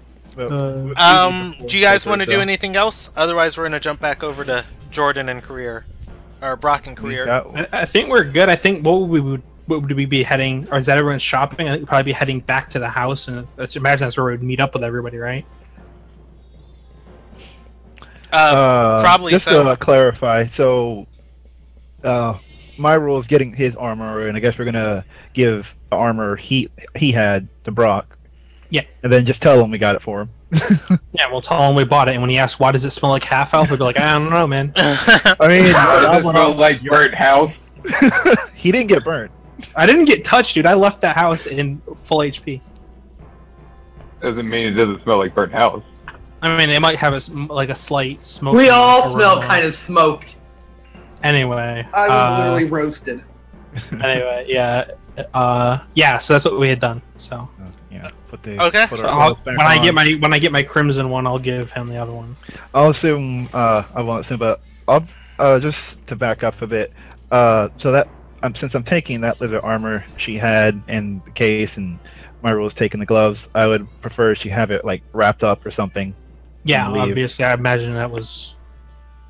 And can't be careful. Yeah, can't be too careful. The gloves I would have just shoved in my pack for now and be out of sight that way. Yeah. But yeah, the armor would need to be like wrapped in a cloth or something. Yeah. Okay. Yeah, you guys are able to conceal it. As you leave the forge ring, we're gonna jump over to Jordan and career. I have to bring up these two NPCs because I'm ill prepared. Yeah, so career and Brock are going, and Aaron are going to walk to the Chop and Shop. It is. I'm wondering if it's in my NPC folder or if it's in my city folder since it's a building.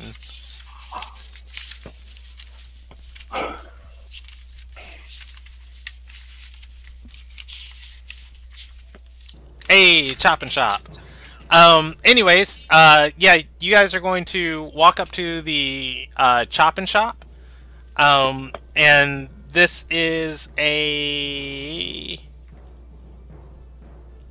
Oh, it is no longer a guild-owned, it's no longer a guild-owned shop because Fractus is out of the Merchants of the Ruby. So yeah, you guys are gonna walk inside there, and of course Fractus has his apprentice, Crowjay or Crowdie, and immediately he's going to dismiss her as he sees a very furious career walking through the door. She has the net slung over her shoulder. However, she's holding the rapier in 2 hands, with it horizontally in front of her as she walks into the door. She's getting ready to shank. No, she's not wielding it. She's holding it for kind of like display purposes. She's going to walk up to. She's going to walk up to the counter where Fractus is and say, "Fractus, what is this?" Immediately, he's going to dismiss Crowjai. Or I think I might have already said that. I don't remember. You did. Yeah, the apprentice is going to stand up, bow, and then walk into the back. He's gonna look at Career and say, "My God, it's Valpier." And she's gonna say, "Why did you need me to smuggle it into the city then if it's already here?" And he's gonna just kind of hold up his hands and say, "Where did you find this?" And she's gonna say, "Some smiths had it in the forge ring." And he's just gonna nod at that. And Career's gonna press him a little bit harder and say, "Fractus." And he's gonna say, "Look, my business with them is done. I'm out. I'm not obligated to answer any more questions. And I suggest you be done with it too."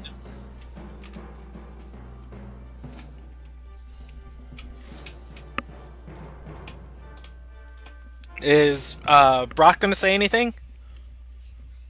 Nope. I have no idea why Valpier is illegal in this city. That's something you can bring up.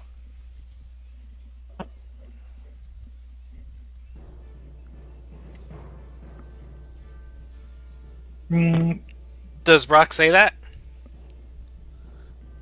Yeah, I go, "Hey, wait, what? Why is Valpier illegal?" Career is going to say apparently it's not.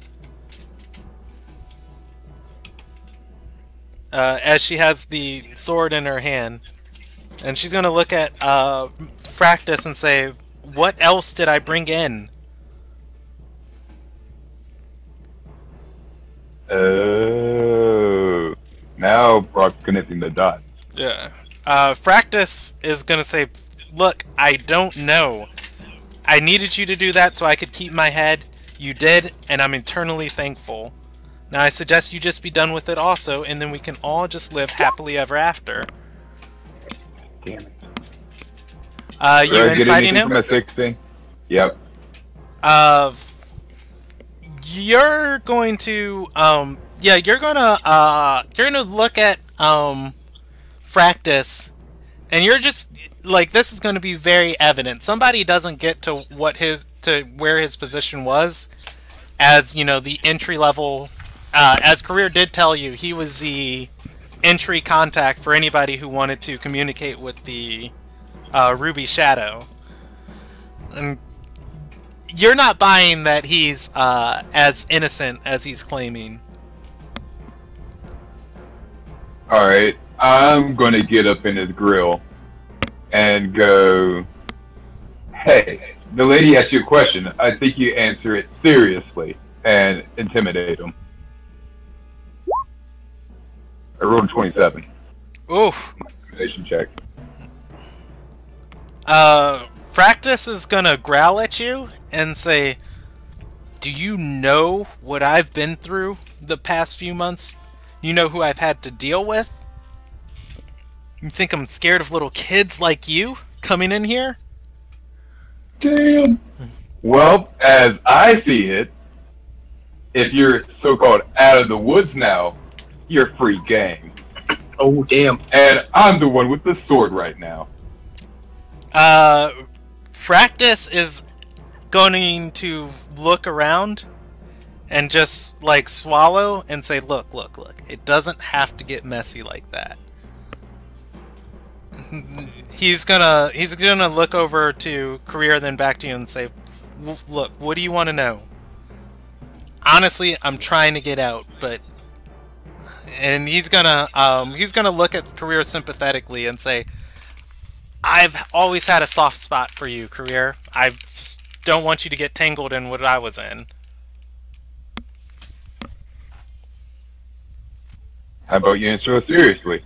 What did she bring into the city? He's gonna say the person who needed it here had been trying to get some for a while. Something's going on with the earth fires. They're getting more potent. The Valpyr that's forming around them, it's nothing like what's been forged with before. And he's going to point to the sword in front of Career and say, that metal's old. The new stuff, I don't know. They really wanted it. But every time we've tried to ship it for them, people have been stealing the cargo. Which I'm not certain why, because the metal's been useless for as far as history can tell. And he's going to say, but they haven't just been stealing the cargo, it's been disappearing. No bandits, no anything. Shipments get to where they're going, and it's gone.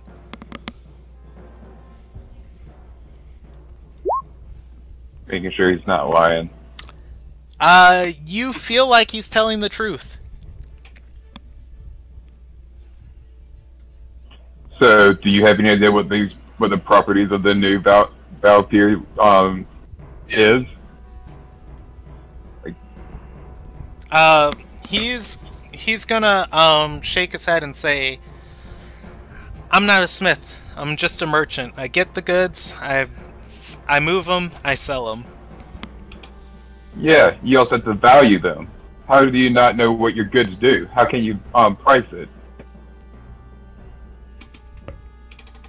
He's gonna say this job wasn't originally for me. I don't usually deal with this sort of thing either.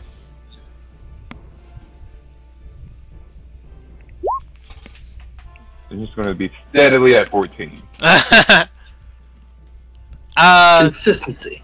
Yeah, you feel like Fractus has probably smuggled some stuff before.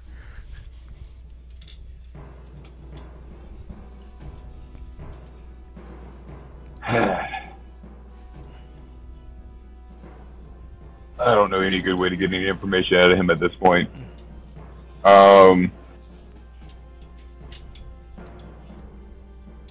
So I'm gonna.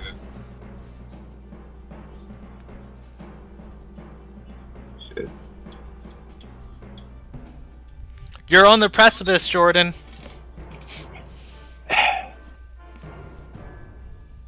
Okay, then fine then. I'm gonna grab him by his shirt, pull him up to my face, and go, you, who have been like the go-between between newbies and the Ruby Shadow, who smuggled countless times before, cannot tell me that you don't fucking know what the stuff you're smuggling into the city does. What does it do? Career is going to just like put her hand on your shoulder, like trying to calm you down. Go ahead and roll me another intimidation check. God damn it. I will allow you, I'm gonna allow you advantage on that. And, Career is going to, like, Fractus looks pretty terrified at this point, and Career is going to, like, try and pull you off of him and say, hey, Russell, calm down. Is he gonna do so? Yeah. I'll let him go. Take a She's step back and straighten up my collar. okay. She's gonna step in and try and good cop him, and say, "Please, we're just I just want to know that. I just want to know that I didn't just cause something horrific. The man who I gave that to didn't sit right with me. Please, Fractus. He's gonna say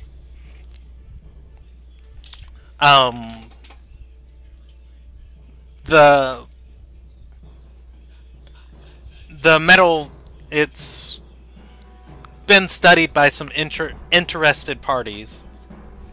I have tried to smuggle it in several times before I contacted you, and I wouldn't have contacted you if I didn't need you on that final part.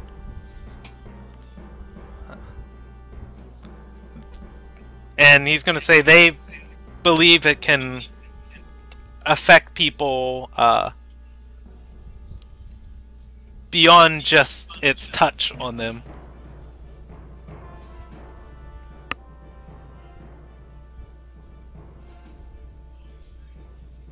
Career's going to just look confused and say, "What's that mean?"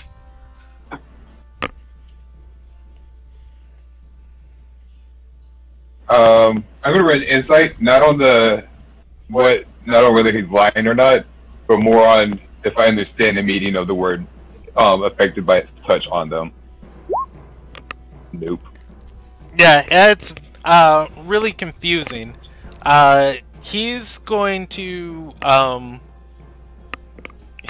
say, well, I don't know how to explain it. It's all experimental. They showed me a book. I didn't care for it, and when I backed out, they dragged me back in. But a normal weapon cuts flesh. Something with this could cut more. And it clicks in Brock's mind. Wait, say it again? I said, and it clicks in Brock's mind. They're making Ryrens. Does Brock say that? Well, yeah. I might as well. Oh wait, first I whisper it, like, you have to actually, like, be near and listen for me. It's like, they're fucking making Ryrens. Career's gonna say, the weapon from that list? Yeah, apparently an artificial one. Not the original. She's just gonna, she's gonna throw the rapier onto the, counter and, swear. I have to remember the swear words of this world. I have a specific document for them. It's very colorful.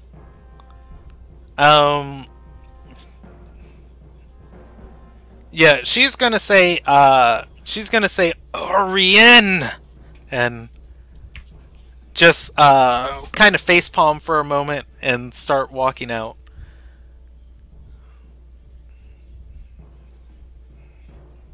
I'm going to grab the rapier off the desk.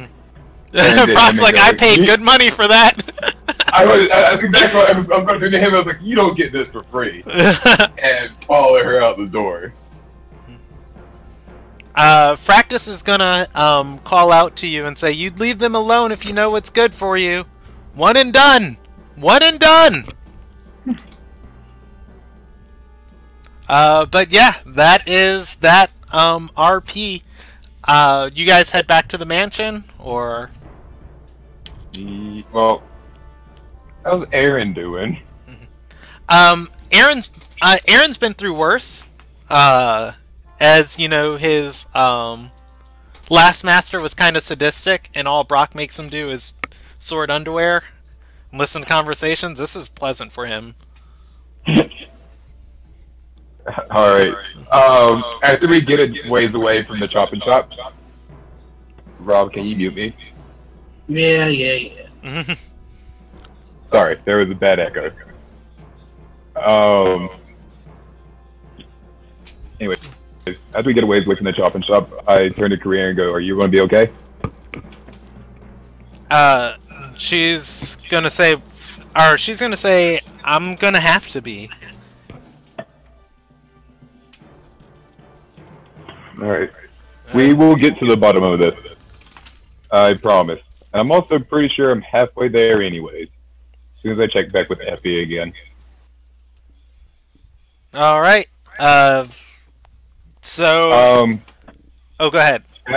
After we've both calmed down, still need Aaron and to go to that one place where all the slave documents are held, so I can get that sorted out. Okay. Are you going to go back and retrieve Nathan? Yeah. That should be the... by the time you guys would get back there, it would be getting... you'd actually probably be like a hour into nightfall, as you know, it is getting dark around 4 o'clock. As you guys get back to Somia and the keep. Otherwise, the party gathers together for a minute as Brock rallies up Nathan and Aaron. You guys want to share anything that happened with the either of you throughout the day? By the way, Urkus would also notice Career looks visibly frustrated and shaken.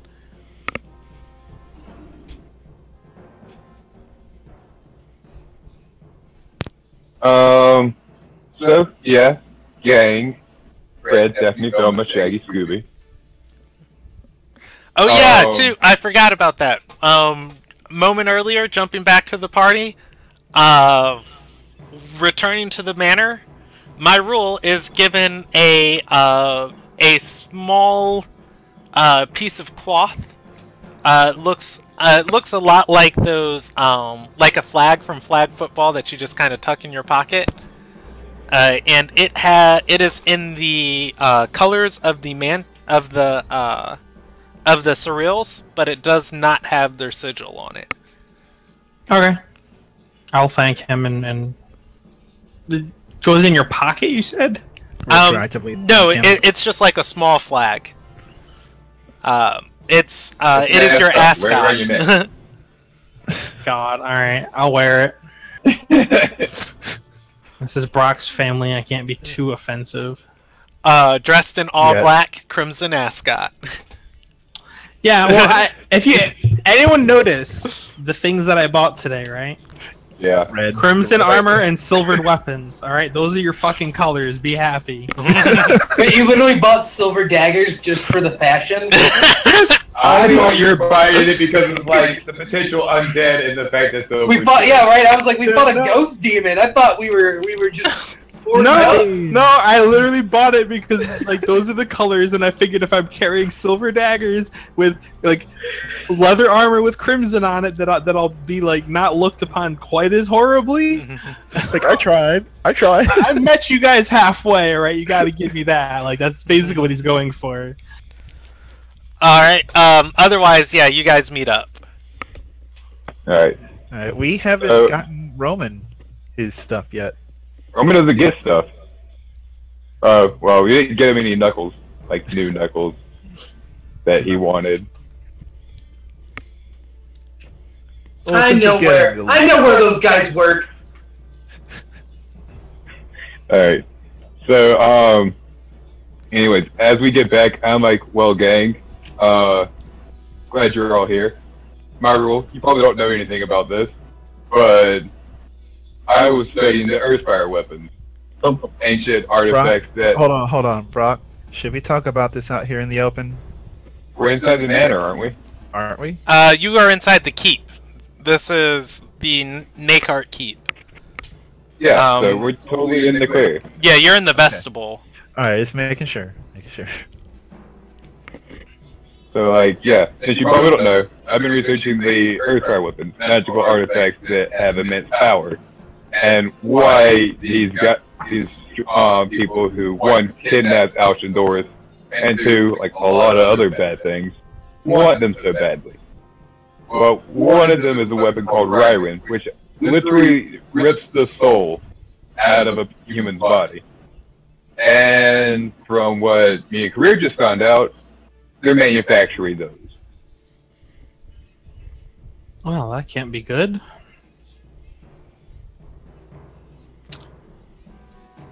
I really don't know what to say to that. That's. So who are these individuals? Going off of context clues and who Career has met with, the Fifth Ascended. I'm like racking my brain. I'm like, I'm pretty sure there was only 4, but I don't say anything. Yeah, well, someone claiming to be a Fifth Ascended. Pretty sure he's still mortal for the time being. Until we try to kill him, which will probably happen eventually. Knowing us. Or someone else. Yeah, we'll test that there. I really wish Effie was back. She was doing more research on this. Brock, by the way, do you know of anyone who can identify magic items in your contacts that you have, either here or whatever? There is one very cheap-ass merchant who I got my dagger looked at with. Oh, But, Is he trustworthy? well, I wouldn't recommend him. He costs a fortune, comparatively speaking. And it's not a personal one. It's one I found in town. Okay, so you don't. None of your friends or family would have that ability. We can ask... Brandon, would that be something that like there would be people in town who offer those kinds of services since we're in the capital? I just said there was. Yeah, not just like some shady ass merchant who know the spell and is going to charge 800 gold. Yeah, there are people who would offer that. Also, too, we are playing with a modified version of Identify. Just because if you read the context for Identify in 5th edition, it is extremely powerful. Like, it is a crazy, ridiculous spell. So instead what Identify does in this edition, or rather, as we're using it, is you go ahead and do the solution, use the Pearl, and cast Identify on the weapon, and rather than knowing everything about it, you know, who crafted it, all of its properties and everything, instead you are subjected to kind of an oracle event where you kind of witness the lifespan of the weapon in a brief, like, traumatic few seconds. Well, not always, you know, a weapon, but the item, you just kind of experience what it's been through. And then at the end of it, you can make an Arcana check or a History check to remember everything you see, and then, you know, deduce the properties and things from there. But with that said, you know, casting Identify on something, depending on what it is, could sometimes be very, very traumatic to people as, you know, they go through those memories of, like, the item. Is there any way that I could just puzzle it out on my own by, like, putting it on, attuning to it, and just trying different things until I figure out what it does? Yeah, I mean, that's always a way. I'm not going to say anything about cursed items or any of that, but that is an option available to you. I will also allow Brock, Roman. Oh no, I'll allow everybody that was here a wisdom save for free. Oh boy. This isn't going to go well. Wisdom save or wisdom check? Wisdom save, just to remember things you guys forgot. Oh yeah, I know what we forgot. If you remember it, you remember it. Yeah, I remember it.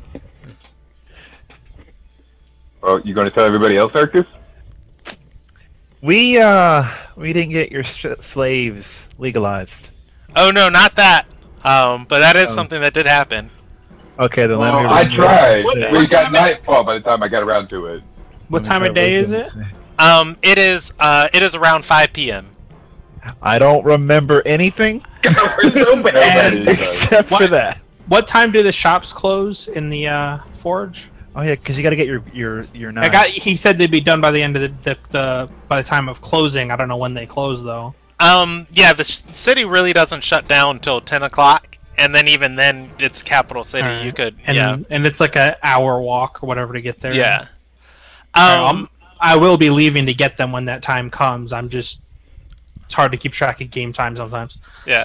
I'm gonna say it's not something that was very difficult to remember, and in my head, I actually had to save at 7. Just because you guys literally just witnessed it earlier today. You do remember Rachia talking about casting spells when she was trying to escape her captors on people.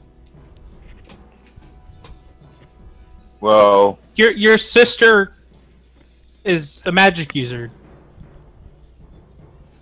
yeah, but I have no recollection of her casting Identify.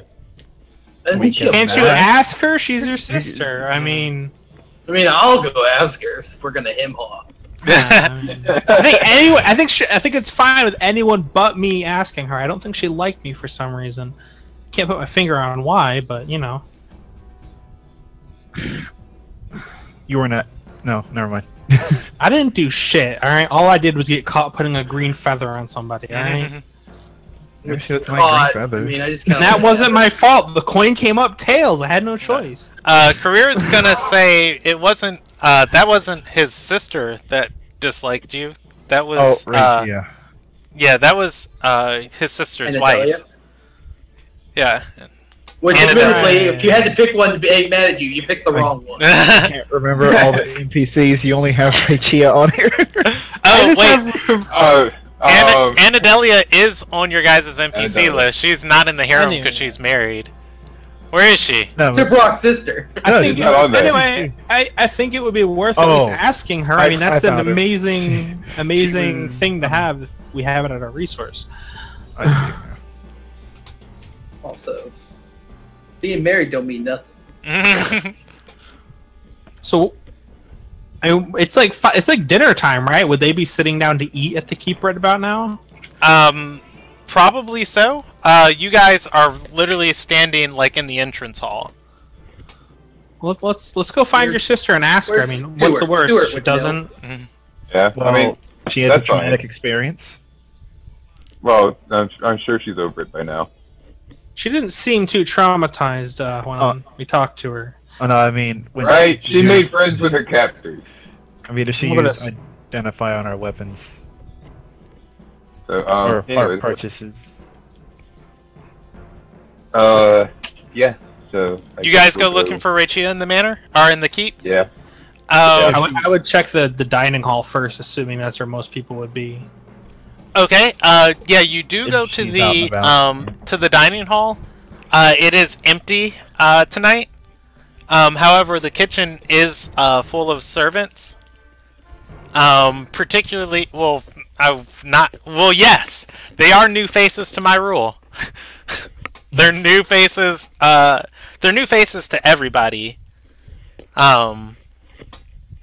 As the I mean, some may be familiar to Brock because he was here before. He was here before. These are completely new faces to him. Okay. How hot are they? Are there any women? I just wish you knew the context of why you're asking, or like of what you're asking. But yeah, let me evens. They're male. Odds they're female. There's one female. Tell them the one male. Score, then tell them which one is which. Wait, how many females? There are 2 females. The first is should be working in the back kitchen. She was a 9 out of 20.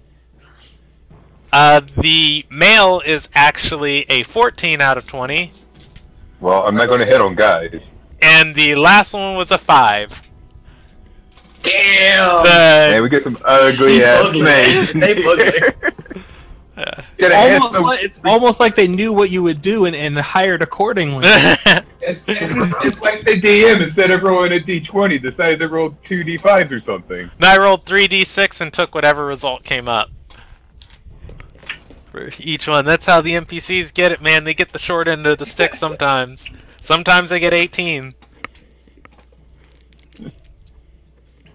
Alright. But yeah, as you guys burst into the kitchen, they are cooking and preparing food. And the main chef, the man, is going to step forward and say, will you be dining in the keep tonight? Will you be dining in your rooms?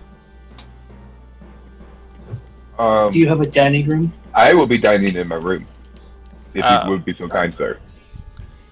And he'll nod and say, yes, the ladies have both also requested to dine in the room for the evening tonight.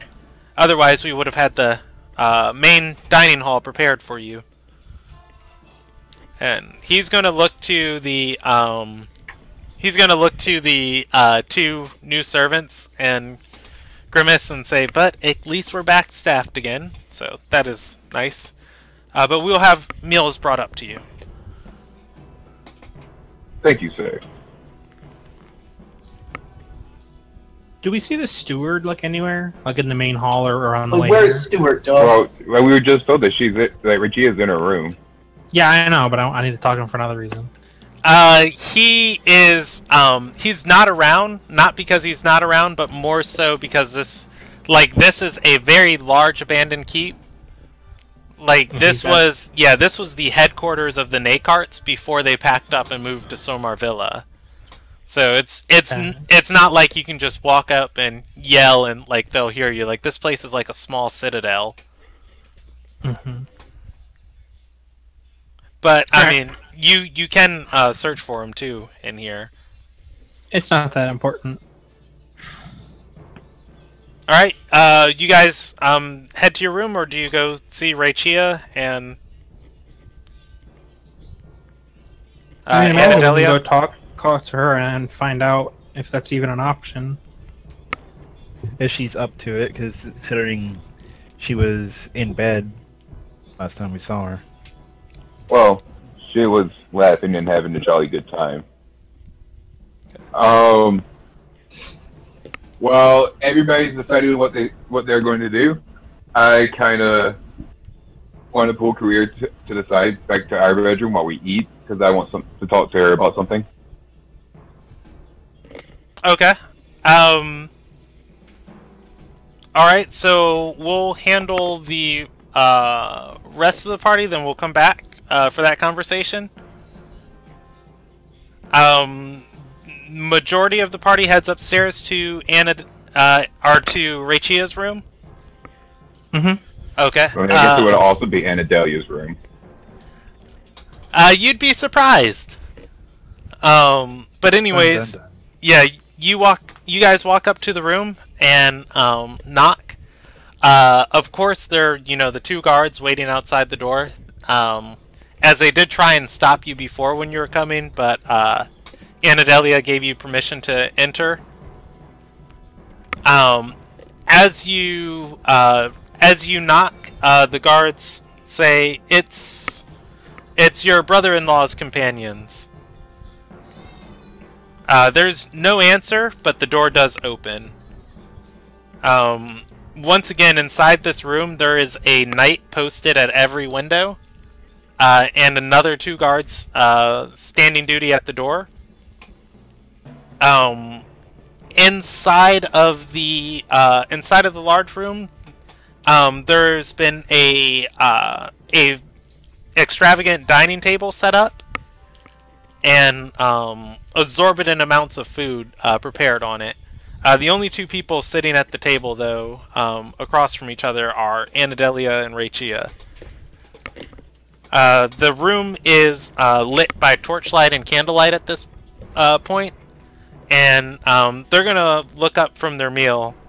Raichia, who's already stuffing her face, and Anadelia, who's not eating at all.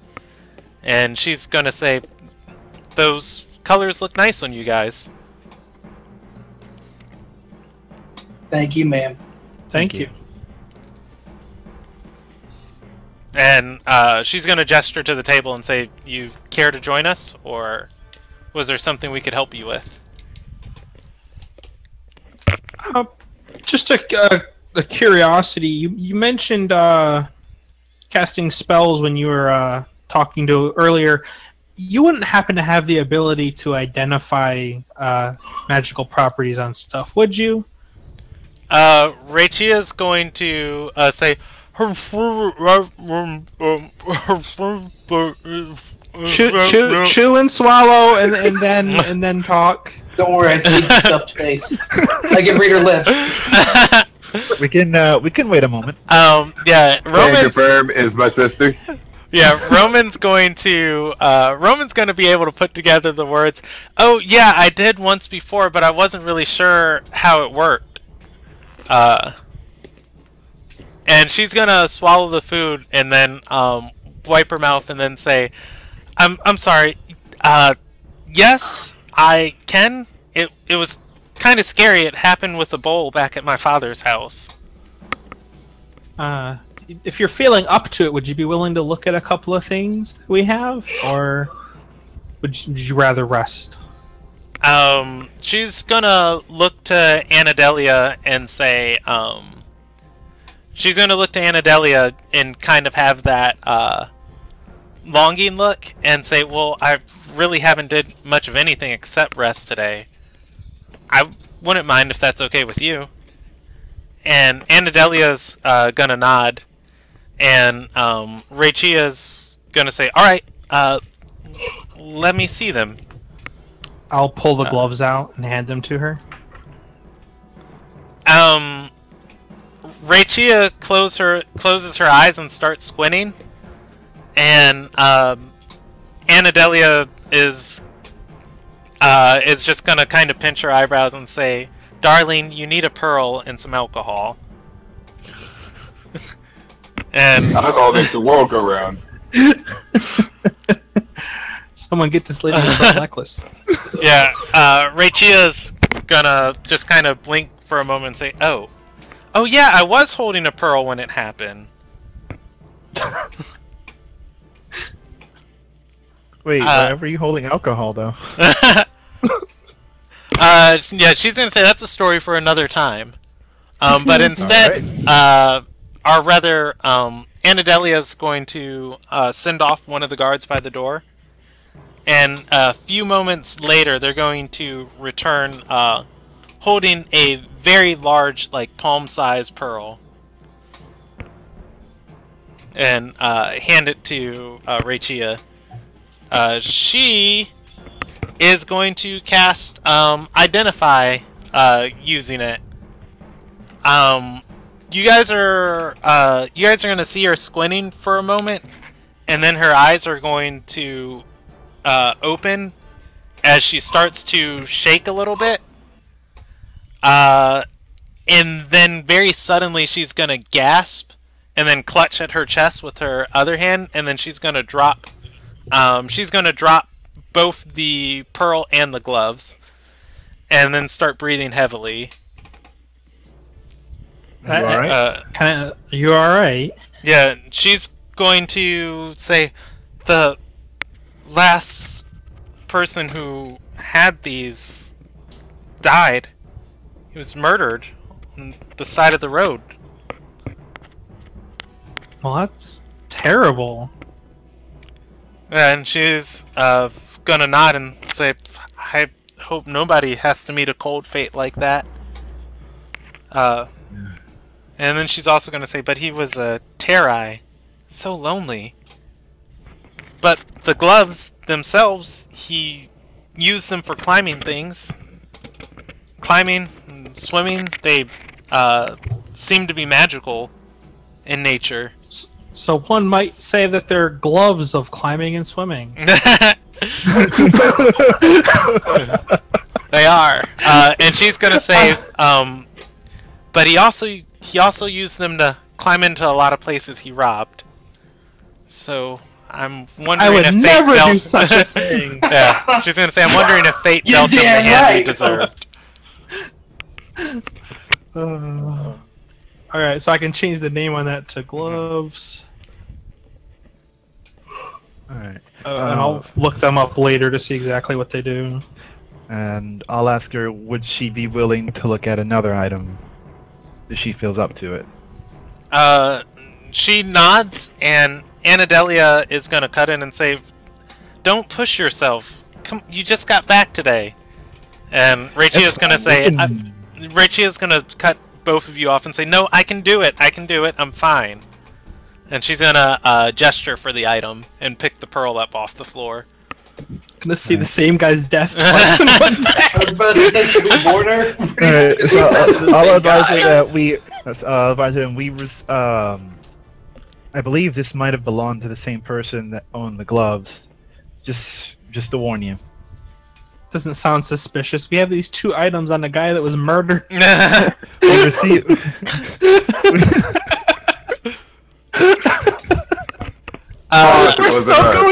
We're gonna get ourselves in jail one of these days, I swear. I'm surprised we haven't yet. We are half elves in a city full of hate of not humans, so you know. You guys hand her an item you got from you picked up off of Krun, and it's just like, whoa, you guys just totally walked in that dude's house and murdered him. I think I need to call the cops.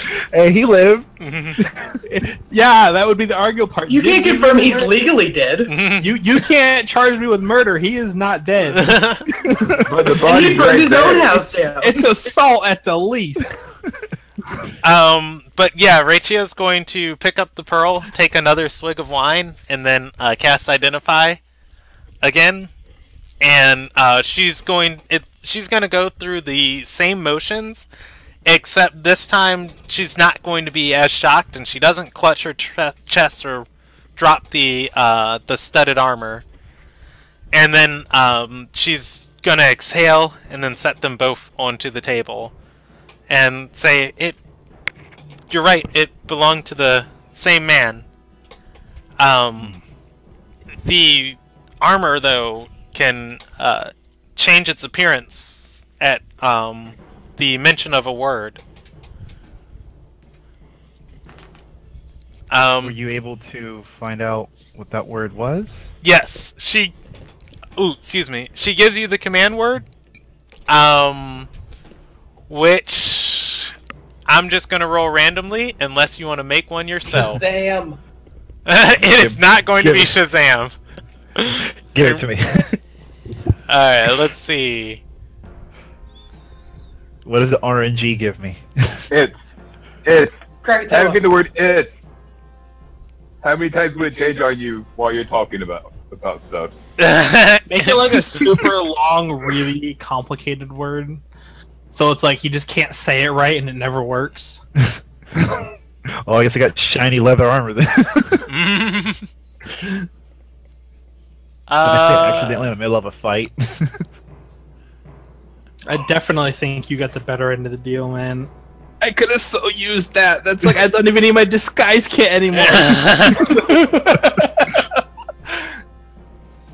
I'll lend it out for a fee. Oh, here we go. Latin gibberish. Sermio noli. That's the word. Yeah, he's not gonna remember Sermiro noli. You don't have to say it. You can just say, "I speak the command word," and activate the armor. You say Sermio. No, you need to write it down and remember it. So that SERMEO NOLI. Sermio noli. It's not as bad as the one thing I had. I had a staff in one of my other campaigns that turns into a snake, and its command word was wiggle, wiggle, wiggle. That sounds great. You know, that sounds wonderful. Because you just whip that thing out, it's like wiggle, wiggle, wiggle, and it's like, oh god! Was this WrestleMania 2? Oh, Alright. She has to roll a check to remember the properties of it to see if she can relay them to you. Right. I was gonna ask her if saying that word and then if she was able to find out if just saying the word, thinking about what I want it to be will change it. Yeah. She's gonna explain to you how she saw it working, that it changed between looking like normal clothes and other armor, and that in different situations the man was able to make it look like extravagant clothing or like drab clothing, or make it look like plate mail armor, and she assumes it's to what you're envisioning. She's also going to say the hide that makes up the leather is sturdier than normal leather. And then she says you can add +1 to your AC while you're... No, I'm kidding. But you can, you have a bonus +1 to your AC while wearing it. Increase it by 1? Yes. Okay, good. Alright, I'll thank her. It's like, this will be useful in case, so I can wear clothes of the house and be able to fight. To take an arrow to the chest. Potentially, well.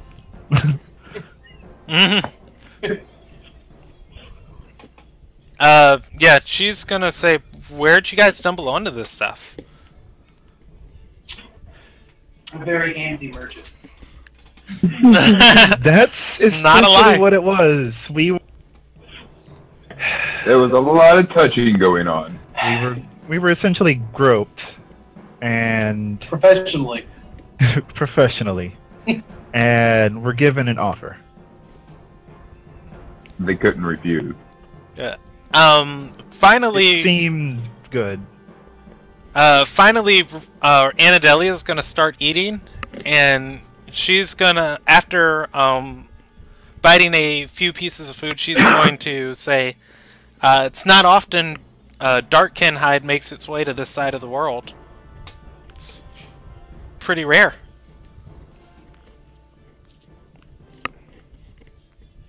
Do I get to add +1 to my hands AC? No, you get to my to... hands, AC. While wearing these gloves, climbing and swimming don't cost you extra movement, and you gain a +5 bonus to strength athletics check. Okay, made to climb. For the guy with -2 strength, those are useful. See, you didn't get a good deal. It means I won't break my neck as often. You're breaking even now, buddy. So my -2 athletics becomes a +3 when climbing and swimming. Yes, it's major, man.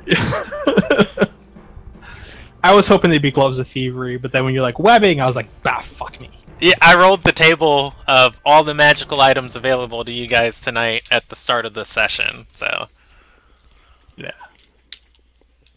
Very close though. I think on the DMG table I have rolled, they're like one number off.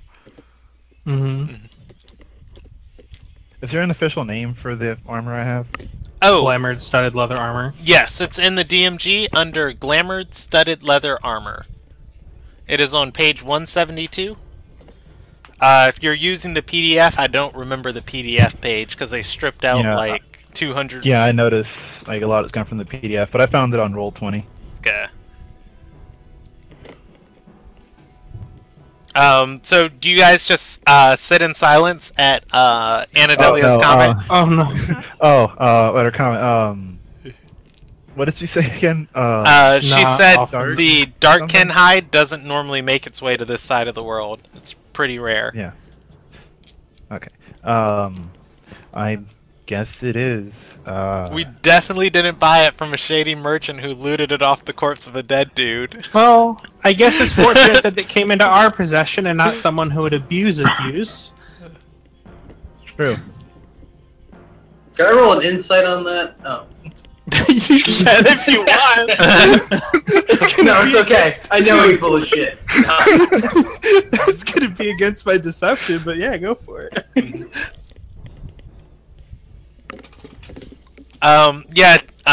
If my rule says that, Anadelia's just going to say,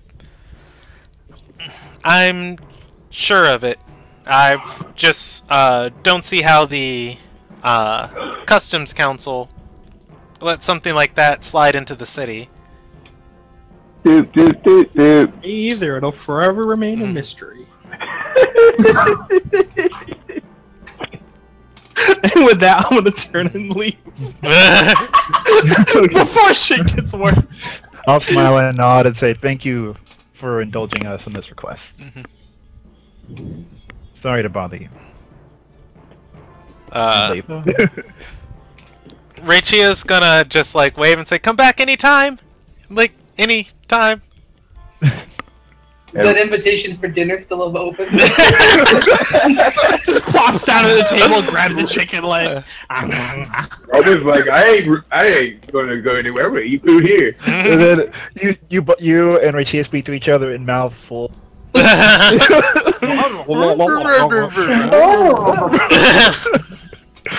then Adelia is just shaking her head like, oh my god. What did I invite in my life? Well, I mean, to be fair, That was a like, political marriage. She didn't invite anything into her life. It came into her life. Well, hold up. She technically invited me. So in that, at least half of that is an invited problem. what's that chick's name? She's not in our group 2. Anadelia. And she's not in group 2, but she's where was she? Oh, She's I an see. She's under Arterserai, endorsing. yeah, Yeah, NPC. Why do I keep saying endorse sites? She was originally planned to be part of the harem. I mean, Yeah, oh, and then that's Brandon fair, decided like- to fuck me over. In Reichia's defense, Anadelia just seems to be not the most fun person to be around all the time. Yeah. She just seems very serious. She all seems the very time. professional. Hey, that's boring. Like, come on, man. so worse for Brock. Yeah. You don't get to be where she is by playing games. Yep. I am on equal status with her, and I play games all the time. Equal status, but you're not taking care of any. Your argument is invalid. I was about to say, I don't think you pull nearly as much weight. Unless we add together the weight of the harem that gets dragged around with us. Oh yeah, well, that, really doesn't pull that much weight either, because none of them are nobility. Well, Career's a merchant, so I mean, she pulls her own weight. You guys want to turn in for the night, or you want to head out and try and get your slaves certified? I was kind of wanting to do that before it became nightfall. I'm kind of afraid to walk outside at night. Well, the way this world works, the year actually changes on the solstice. So you guys are 5 days away from the winter solstice, which would denote the start of the sun season. So, like, this is like December days of it getting dark at 4 o'clock, and so. oh, I know. Oh, I love that time of the year. I don't see the sun. I don't either. You said You what don't time did you say it was? At this time of you guys eating dinner, this is like 5:30. So, yeah, I guess after dinner, we will go take the slaves to get their certifications all dealt with and/or released. Okay. Do you ask for any advice on how to do so?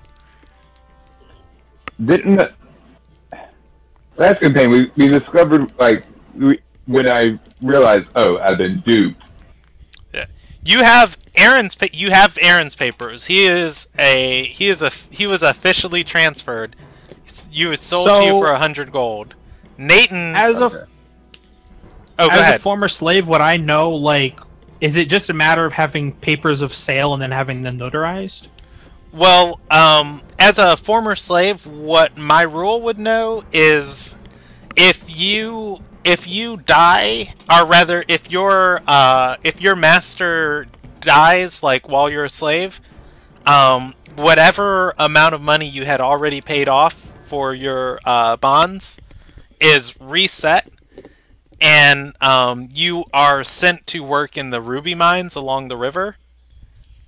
Yeah, but what I'm thinking is of forging papers that she was sold to us. Oh yeah, there are papers that you could transfer the ownership of said slave. because I could forge up the documents and you could We just should have. in there and be like, look, we're trying to officialize this sale. Yeah, I mean, we have Aaron's documents, so you can easily, you have something that. Yeah, I have a reference, so yeah. it would even make it easier. All right. That's something we wanted to yeah. do. Do you guys go with that option? Yep. Alright, I will make a roll with my forgery kit. And I'm going to blow my inspiration just so I don't fuck the party.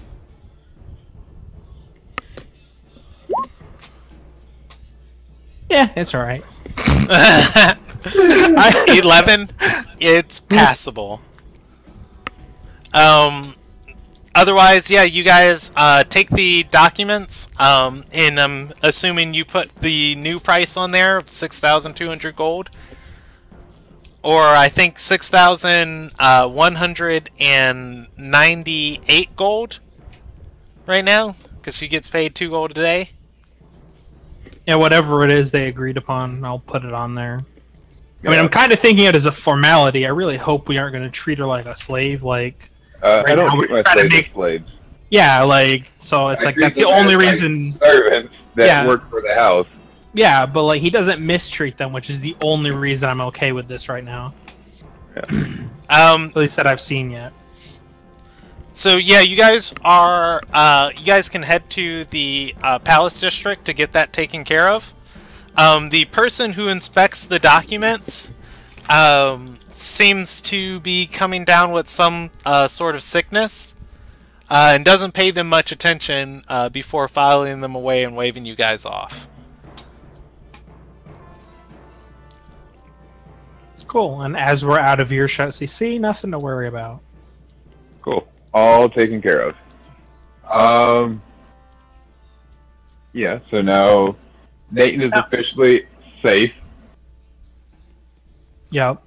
And I imagine it would have took me some time to complete that, and then walking there and all that, so it's like later in the evening, so I would head back. I'll tell them that I'll meet them later, and I'm going to head back to the Crucible Ring, or the Forge Ring, to see if I can pick up my daggers yet, if they're ready or not. I'm going to turn to Nathan. I'm guessing she's with me, because I'm assuming she had to be there for the process. And yeah, she would be. I am wondering what kind of stuff she knows as far as magic is concerned. Hoping that it will be revealed on her character sheet, so I can now look at it whenever I need to. She's going to say, well, all the magic I use comes through the Ild, and she's gonna hold up the opal that she is always carrying with her. And she's gonna say, but before that, my patron would grant me some powers when needed.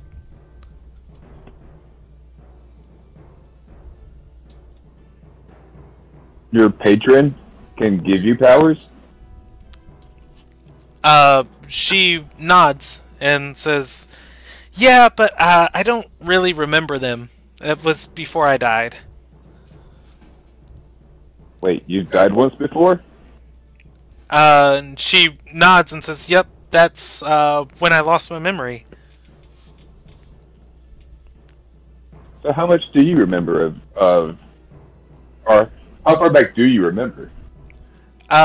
She shrugs and she says, washing up on the shores of Ililnagai, there was a mermaid there, and she was singing, and I had a big flesh wound through my stomach, but I was still walking around, and then she swam off, and I started exploring Cedo. Don't tell me we have a fucking Terrai in the party now. We've been had a Terra in the party. She's a vampire. But that's different. No, this person is an elf, though.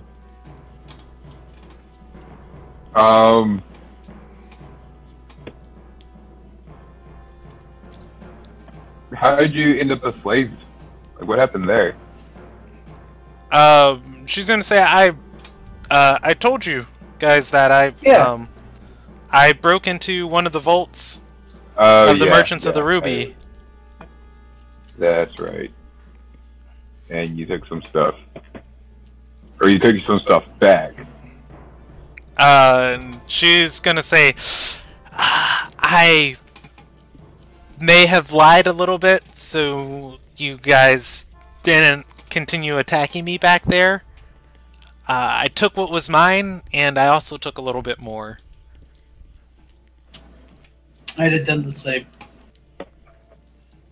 Hey, And when she's you're in the gonna most say- impregnable vault ever. Yeah, she's gonna say it was just sitting there. Who else was gonna use it? To me, whoever put it there for safekeeping. And she's gonna blow a raspberry at that.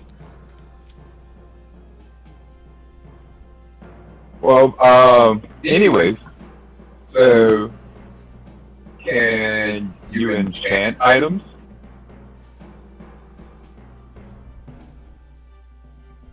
I actually don't know how enchanting works in 5th ed. It's a really long process. Yeah, can we call the session there tonight? I just got a couple concerning text messages that I have to handle. And I apologize about that. But that would be normally about our stopping mark at 10 o'clock. Yeah, I'm fine with stopping it. Yeah. That's fine. I'm cool with that. Alright, I will actually message out EXP in the group chat a little bit later. Sorry for the slow session tonight. And hopefully we'll have JD back for next session. You might have wanted that mace. Yeah, he actually might have. Yes, he does. But that is, our next session will be the 19th, and I'm going to end the broadcast right there. Sorry about that tonight, guys. No problem. It's no problem. If it's an emergency, it's an emergency. Yeah. Alright, you guys enjoy your night.